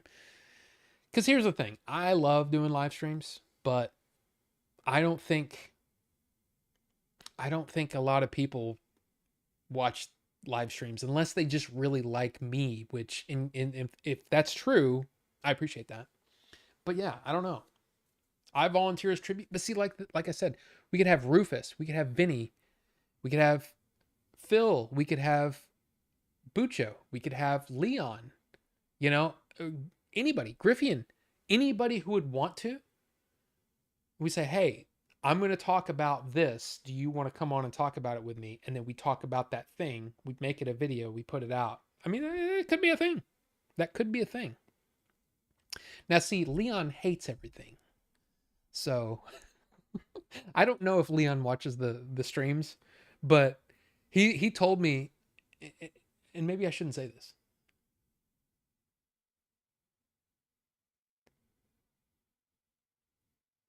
He probably won't mind. But he said, I don't hate everything. And I'm like, I know. He goes, yeah, but everybody thinks I hate everything. And I'm like, I'm sorry, I'm just kidding. But yeah, I just think it would be fun. I think it could be a fun thing. And then, what's funny is, in a way, I've just kind of done my own thing. I don't follow like what John Campea does or what Christian Harloff does or whatever. But I thought it was interesting that yesterday Christian Harloff did his live stream and then cut up his live stream to have news topics. So it would basically, it's one of the things that I don't like about John Campea is I feel like you either watch the live streams or you watch the little clip things, right? You typically don't watch both. You wouldn't watch, like if you tune in for the entire live stream, you wouldn't watch the video of just me talking about uh the movies that I watched. You wouldn't watch that again. So it's almost like you're segmenting your audience anyway. So it seems like you'd have a live stream channel, and then you'd have here's all the clips channel, right? I don't know. If I did that, I would want my live stream to be a live stream with its own set of things, and then other topics would be, so it wouldn't be duplicated. Like if you wanted to hang out for the entire live stream, or watch the replay of the entire live stream, you could, and you would get new content that wouldn't be in the other videos. You know what I mean? It's just a thing. I don't know. I don't know why they do that. And it's probably just because he gets a ton of people that watch the like Campia, for example. I don't know what his view counts are on his live streams, but his singular videos get really good views. And maybe you would want to hear, like, maybe if you missed tonight, you weren't able to come to the stream. I'm losing my voice. And here's the section of the movies that I watch. That's the only thing out of all of the topics that you enjoyed, you want to listen to, and you missed the live stream, you would just watch that. But then it would seem, I don't know, man. I just don't know what to do. I don't know what to do. I don't know what to do. Anyway, I have a shiny new laptop now, so perhaps if time zone permits, well, Phil, all I'm trying to say is maybe. I think it'd be cool. It'd be cool. And, I'm up all hours of the night, and I have a whole day. Like me, like most of the time when Leon and I talk now, it's like it's in the afternoon for me, and it's his nighttime. But I mean, yeah. I mean, with Bucho, it's exactly the opposite. I think it's early morning for me is his afternoon. I can't remember. It's been a while since we did stuff. Bucho and I. But I would love that. I think it'd be really cool. And we could have a certain topic. Hey, is there anything you want to talk about? Like, I want to talk about this. And then we would just record the Zoom call, put your name on it, and then if you get like this huge thing, you can go start your own channel or whatever. You know what I mean? Like, why not? I think it'd be fun. We can teach him to love things. No, he does love things. He just, for some reason, I think it's because partially Dune and Blade Runner and all that. So it seemed like all the stuff that I was talking about, he was like, "Oh, I hate that. Oh, I hate that too." And then everybody was kind of like, "Ah, he hates everything." Ah. It's just the same as like, for a while there, it was like every time I went to the bathroom, it's like, "Oh, he's fapping now," and which is not true. I was not fapping, but I don't try to do anything either. I want folks to follow me for me. Yeah, but you also want to try to. It's kind of like, okay, it's kind of like this. You can tell us. I mean, Vinny, look, I would not stop the stream midstream or go to the be right back to go have a fap. That seems weird, and I don't know how that would work. But my whole thing is like most of my videos that I put out, a very small portion of my subs watch that. A lot of people sub to me and then don't watch my videos. I don't understand, because a lot of my videos that, for example, The Crow has like 6,200 views, which is great for me, like amazing for me. But I think 96% aren't subscribed to me. So all of that came from the outside. So if I can get some other people, you know, to, YouTube to put me out there to some other people, and they go, "Oh, this guy's pretty good. Sub." Whatever. I don't know. I think it'd be cool. Have a fap. Yeah, but like, about what? About Gerard Depardieu or something? Like, what would I haven't even been talking about anything like super sexy. I mean, he's kind of sexy, but he's also French and has been in a lot of trouble for shit. I don't know. I can't remember what he did. Is he the dude that this movie trivia channel that they suddenly dropped and stopped doing without warning, Schmodown or something, played along to a few when it wasn't dead? I'm not sure. Honestly, I started really following or paying attention to Campia because of Robert Meyer Burnett. And the only reason I found Robert Meyer Burnett is because his show is called Robservations. And when I was first coming up with names for this show, not Order 42, the first thing that I came up with was Robservations. That's awesome. Oh, that'd be cool. Robservations. And then I look it up and I'm like, oh, who's this douchebag? You know? And then come to find out he's also a movie guy, and he's also like I like Robert Meyer Burnett a lot, you know? I gave money to his True Noir thing because I believe in it, and I think that's cool. And by the way, how is he doing on that? True Noir Kickstarter. 9 days to go, and he's $21,000 away. Or 8,000. But I mean, I love the idea of this. You know, a radio drama based on Max Allan Collins' work, which if you watch Serial by Midnight, which is a physical media channel, Max Allan Collins has been on that multiple times. He wrote the book for Dick Tracy. You know what I mean? Like the movie tie-in book. Max Allan Collins wrote it, and he's written a bunch of other like amazing noir type stuff. I think this is awesome. But I don't know. Yeah. I don't know what I'm trying to say now.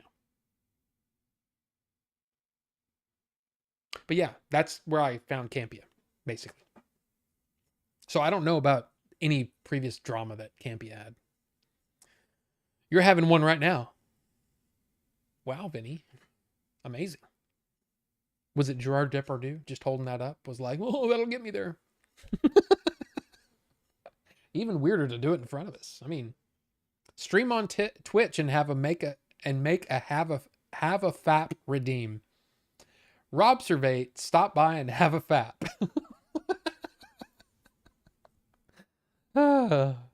I'm trying to get better at producing content. I usually end up having a blank stare during stream. I like the editing side. You see, and that's the thing. There are some people that are really good. I'm exactly the opposite. I'm better at streaming than I will ever be at editing. You know? And you might say, oh, well, this is fine. Yeah. Everything that I do is merely adequate when it comes to editing. My skill is in talking, because I can talk for hours if I need to. Obviously, I can do that. But yeah, editing, and it's not that I think I'm too to really get into editing to be good at it. So, I was thinking of Christian Harloff. I think you mentioned him. He did a movie trivia. Yes. So Christian Harloff basically has been doing a movie channel. Now he's doing right around the same time that I got in. In fact, it was him that got me into the UFO stuff. He got me into watching that, whatever that special was on Disney Plus that had all the UFO stuff, and then I really started getting into it. And then the David Grush thing happened, and then it was like, oh my god, right? So he's been doing his own channel, Christian Harloff channel, doing movie stuff, the same movie stuff he's been doing for a long, long time. He did the Schmodown, the Schmoes Know movie reviews. I've been watching him for a long time. And then he did the Down to Earth thing. So he's doing, I think, trying to do daily content over there, which I don't think he's been doing very well at getting daily content out for that. He must just be really super busy. But then on top of that, he's been doing the live streams or the live shows where he talks movie stuff and, you know, but see that what they do is they talk about the, you know, oh, did you hear that Fantastic Four is going to be this or whatever? And it's like the stuff that I don't care to talk about. I don't want to talk about, hey, this happened. I want to talk about, hey, this is coming out. This is why you should be interested in it and all that kind of stuff. It's just a different kind of thing that I'm not into doing. because especially lately, the news when it comes to movie news has been very surface level. I don't care, and I don't care that. Um, what was the thing that I saw? Uh, Most of it is people in response to things. So, okay, Anya Taylor Joy wants to build a snowman as Elsa for a live action adaptation of Disney's Frozen. Anya Taylor Joy wants to be Elsa and be in the live action version of Frozen. Is there anything there? Is there any news there? No, it's an actor said, I'm interested in playing Elsa. Matt Smith isn't a fan of trigger warnings. I worry everything's being dialed and dumbed down. Okay. There's no news there. This person said a thing. Jenna Ortega isn't interested in a female James Bond. That's not news. But that's the kind of stuff that I see a lot from those kinds of channels. And I'm not saying that it's bad. I'm just saying it's not for me, you know? But anyway, Christian Harloff has now started doing the live stream and then doing the topic videos that are just cut up from his live stream, which is kind of like that's a lot of content. That's a lot of you just filled up my subscription page with you. And it's just I don't know it's part of the reason why I don't subscribe to John Campea. I go to Campea every now and then just to see what he's talking about. See if there's anything other than stuff like that that might interest me. I don't know. Oh, sorry, Gamer Tamer 360. Brother man. I watch as many videos of yours as I can, but I did 80 hours last week. I've been ultra busy, so I did miss your review on it. Okay. Oh, look at me. I work 80 hours. I'm totally kidding. Again, that's my brother. How dare you not watch my videos, though?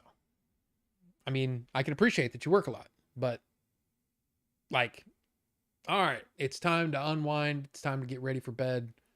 Pop on Order 42 and help Rob with his freaking algorithm because YouTube is a bunch of. I'm just kidding. All of this is jokes. I love that you watch anything. I love that anybody watches anything. You don't have to watch anything, Gamer Tamer 360. You don't have to watch anything if you don't want to. Do your thing. Do whatever you need to do. I started editing another video, but now I've gone into the doing nothing for 4 months phase. Vinny, you don't know how many times I do the exact same thing. And that's rough when you're trying to write a story. But that's the thing. Sometimes brilliance, you get sidetracked, you know? I hope, Vinny, that you can corral yourself into that because you're very talented and I appreciate your videos. I'm just saying. I talk for a living as a counselor and feel what you're saying. Well, listen, but there's talking too. Yeah. I think Karloff moved to New York recently, so I think it screwed up his schedule lately. Yeah, absolutely. You're absolutely moved. Think Harloff moved to New York. Yes, absolutely. Let's talk about how Tom Cruise yelled at people during the production of Mission Impossible, which is awesome. I love it. He's a producer. He's basically saying you're wasting my money and you're putting the entire production at risk because you didn't put a mask on. This is the world that we live in right now. You got to play by the rules. The entire industry is looking at us and you're fucking it up. You know, basically is what he said. I love that. I think it's amazing. And I appreciate that. And scene. Vinny, I get there with writing. Sometimes the creativity just isn't there. I know. And see, like me, a lot of times, does anybody else do this? I know we haven't really talked about news or anything. We've talked about all the things, the big things, you know? But for me, as a creative, I would call myself a creative person. I'm constantly hearing things and making songs out of them. I'm constantly coming up with ideas for stories and things like that, coming up with little jokes, you know? Look, I don't know about you, and maybe this is a little too much of this, But seriously, one of my favorite jokes I've ever said is uh the hyperbole one, which I did in the crow, or no, I did it in the last review, the Strange Darling review. But I also did it the first time on this stream. It's one of my favorite jokes I've ever said because it's so funny, and it just, like, hyperbole is the worst thing ever. It's just, I love it. But hey, anyway, what I'm trying to say is I get sidetracked, as I do, and some of my best ideas come at 2:30 at night when I'm trying to go to sleep and I can't sleep. Bam. Do you give yourself the giggles? I just did. I just I just said a joke that I came up with and it made me laugh because I don't know, am I egocentric? Possibly? Egotistical? Maybe. Yeah. Yeah, I'm not sure. See, Phil, I have no idea about the Schmodown and all the drama that came with that. I don't know anything about that. Nothing. I just don't know anything about it. But I always liked the Schmoes Know stuff, like the Schmoes reviews. I liked him and the other guy, which I can't remember now. Um, he could watch your reviews during his lunch break. Just saying. I mean, maybe Wraith, you're maybe. And I don't think he cares about being a mod here. I don't even know, does being a mod actually mean anything, or is it a status thing? Seriously, I don't know. Because I made a bunch of people mods and then I just stopped. Does everybody want to be a mod? Is that a thing? No, I mean BC's not one. BC's a big mod on Game Chasers channels and Shady J. Now it's cool to not be a mod. Maybe for chat mod, but see, like, maybe we can post links. No, you can't, because not. I think people have been uh mods get a 50% discount at Discount Tire. I don't think so. I'll just say that. And Jody's not a mod. Griffin's not a mod. Benny's not a mod. Not Gary's not a mod. I'll never be a mod. My life is ruined. Here's the thing. I don't even understand what being. I mean, here's the thing. We don't have anybody causing trouble in here. We very, very rarely have a problem in here. So really, we only need like one mod. I mean, you could cause some, yeah, but I don't think it. What was that? Wait. Uh, oh, Discount Tire. Yeah, check out that turd cutter. It's not that bad. My guess, Rob, is they ran out of cash and some other stupid stuff in the background. I definitely do know none of them talk to each other anymore. No idea if the channel delisted. I don't know. Is it just me or does sound cut in and out? I have no drop frames. I have an excellent connection according to YouTube. So as far as I know, everything's good. And when we have trouble, Rob is on that. Yeah. Well, I mean, the only trouble we've had recently is Ted last week was saying some things that I was kind of not up for. And I had to put it down. But that's everyone is looking out for the 1 out of 1,000 person. Yeah. But I mean, that's the thing though. Do we want this to grow any more than it is? I enjoy being able to catch up with chat. Because here's the thing. This is the thing that this is Daddy Rob had to put his foot down. I mean, yeah. We had to draw some lines last week. But it's like this. I love being able to keep up with chat. If we had 50 people in here, there's no way I'd be able to do that. No way. And then it would turn into a situation where people are having to donate to to get their point across. So I see their thing that they're saying. And even though, look, in a way that would be kind of cool because then I could tell my wife, hey, I made whatever last night. But it would change the show. And I don't know if that would be a good thing. Good on sound. Okay. Probably my dumb speaker then. Dumb. Billy comes in here and gets a bit spicy sometimes. Yeah, but that's Billy. I mean, I should probably put a, what do you call that? Whitelist for Billy, that you can just pretty much say whatever he wants because he's going to. It would be funny if Nightbot kicked him out, or at least timed him out a little bit. I think that'd be kind of funny. I think I have mod here because GTA trolls followed me here, or I couldn't swear. I don't remember. I think you just asked and I said okay.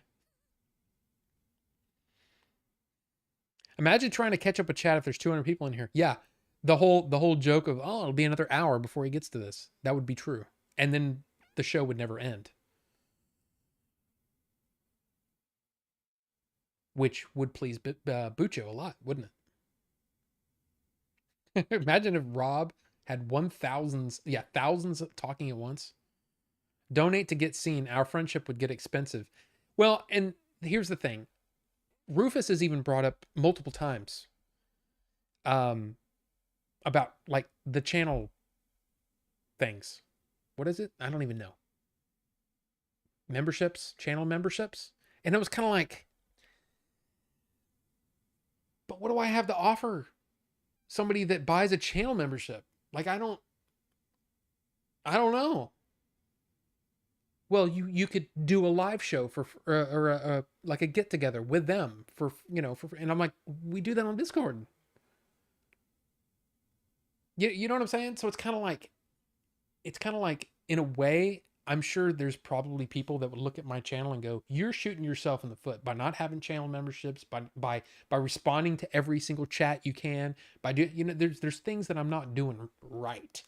But it's like, I just want to freaking chat, and I don't like having to donate to talk to somebody. Imagine if we had Bucho emojis. I mean, that's okay. Now see, now you got a point. But how many people would pay $5 to have a Bucho emoji? I don't know. I don't know. The weird thing is, I don't know. Donate to get. Oh yeah, I asked for a reason I couldn't do something I can usually can because I'm a mod. Where else would I spend my time? Not sure. Highlight like a pro, just like this. Oh, okay. You can highlight. I didn't realize that. You have that voice and face, and we get emojis. You can offer unbuilt Lego. I don't know about that. That would be. But I don't know, man. I see people like what I would love to do. I would love to have a channel so large that I could just give away crap. You know, that I could make enough money on the channel so I could buy stuff and give it away. Because I think that'd be fun. I just think that would be a lot of fun. I don't have that. You still have shirts. I know, but I don't know. You read that wrong, so it hurt my brain and pride. The I asked for mod. I asked for a reason. I couldn't do something Oh, I see what you. I gotcha. Or make enough channel. Or make enough from the channel so that you'll never have to pay to see a movie ever again. I mean, that would be. I mean, that's the goal, right? To pay for my ticket. That would be great. I still need to buy one of those dang shirts. I mean, in fact, not Gary. You wanted the green one, right? I don't think I did. I don't think I ever made it. Well, here's just one. So it's a gray shirt, very soft. I mean, it's pretty cool. And then, the funny thing is, this design, I really love this design. I'm not huge on the way that even though it doesn't crack and all that stuff, it still kind of gets wavy after you've worn it a couple of times. Because I have mine in there, and that's a cool design, but it just I don't know. I think it would almost be better with just the words. Um. Yes, Gary, not Gary. Yes, I have. I haven't made it. I still have the designs over there, but I could make you one. There's no link. That's true because I make them. Here's the thing. If you want a shirt, DM me because I would charge you $15 plus the cost of shipping. That's it. Because yeah, I make all the shirts. Um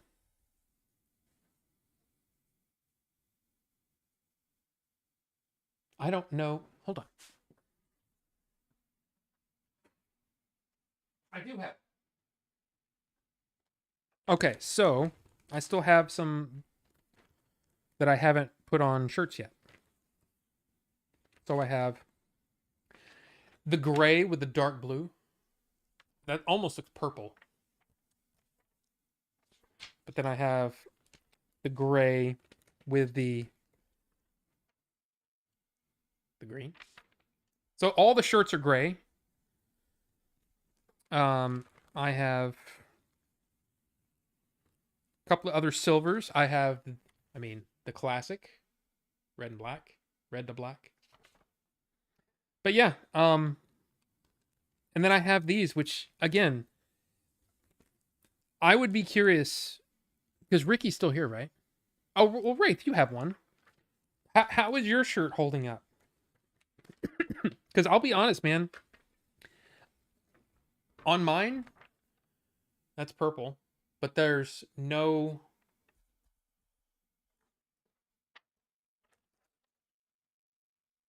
See, that's as wide as I can make them, pretty much. Um,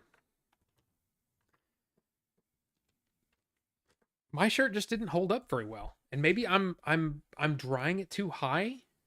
Maybe it needs to air dry. I don't freaking know. But here's the thing. We'll try. We'll chat. I'm not gonna charge $30 for a shirt or $25 for a shirt. I can't. It just doesn't make sense. But anyway.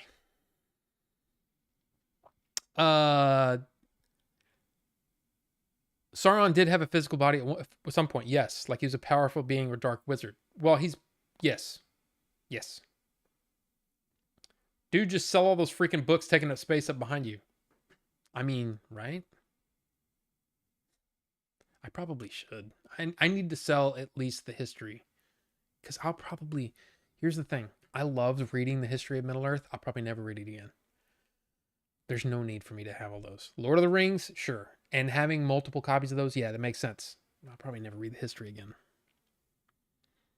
Of all the shirts I bought recently, Order 42 shirt is the most comfortable.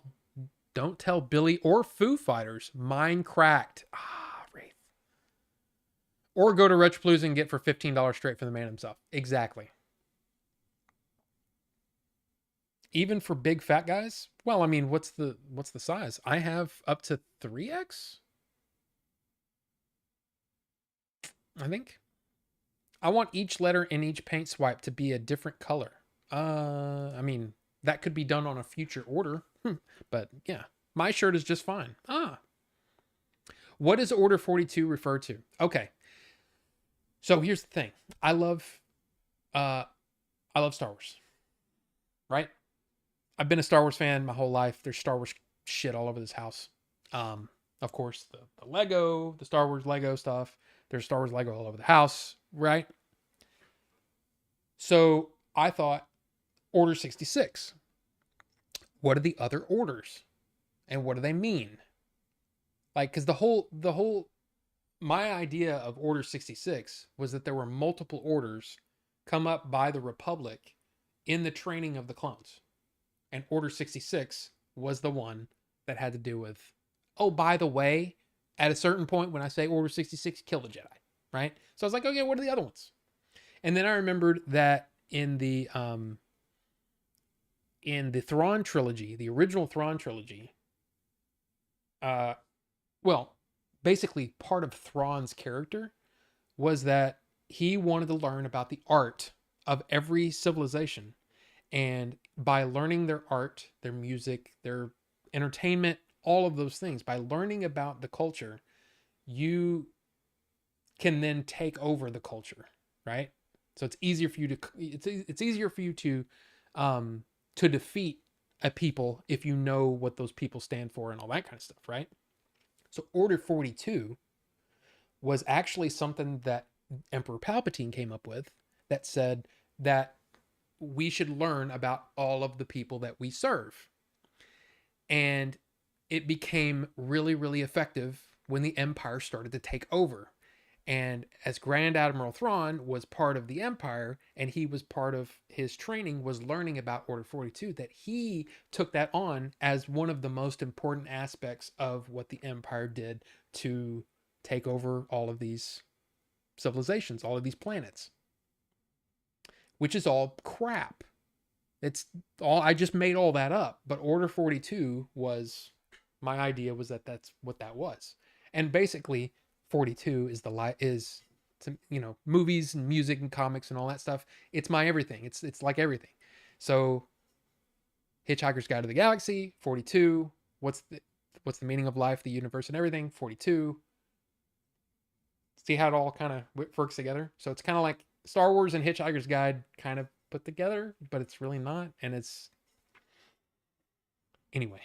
So I made it all up, but it was basically combining two things I really love, Star Wars and Hitchhiker's Guide. But that was my thinking. Anyway.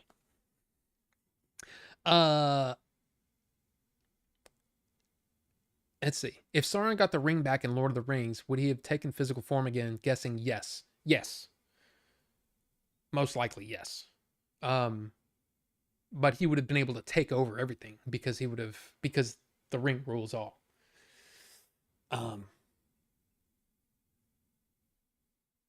I mean, it would be just the same as it was, well, the way we're going to see happen in Rings of Power, right? Which is kind of the draw to it, is you get to see Sauron's absolute rise to power. But I don't know. It's none of that was covered by Tolkien, so it's a bunch of other people making that up, and it's kind of like, eh.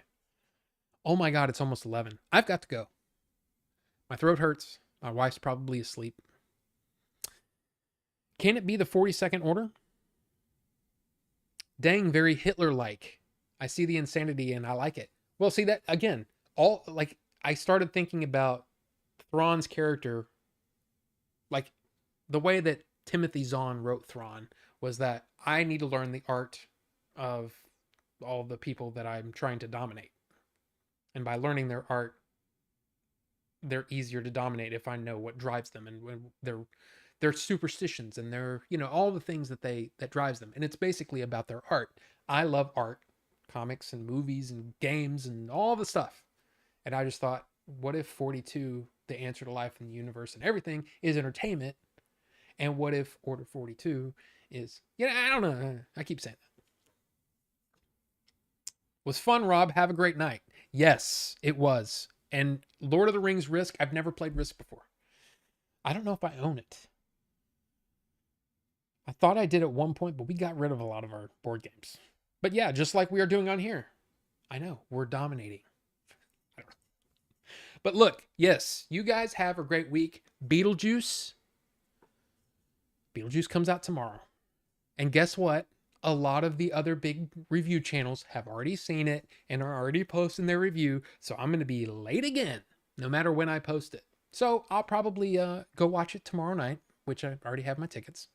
So I will watch it tomorrow night. And I may or may not do a review until Thursday. Because who cares? I don't know. We'll see. But hey, y'all enjoy Astrobot. Y'all enjoy Slow Horses season 4 if you're a big fan of that, which I am. I actually really like that show. Like Slow Horses comes above Terminator Zero and Rings of Power, at least for me. But yeah, shh, don't say his name 3 times. Sorry, I won't. And Vinny, still lurking. I love it. But y'all have a great week and great weekend. Thank you again for the Aliens Are Right Side. It's amazing. Guess what? Next week, more liquid to pick from and chew the pole. It's going to be awesome. We'll see you next time. Bye.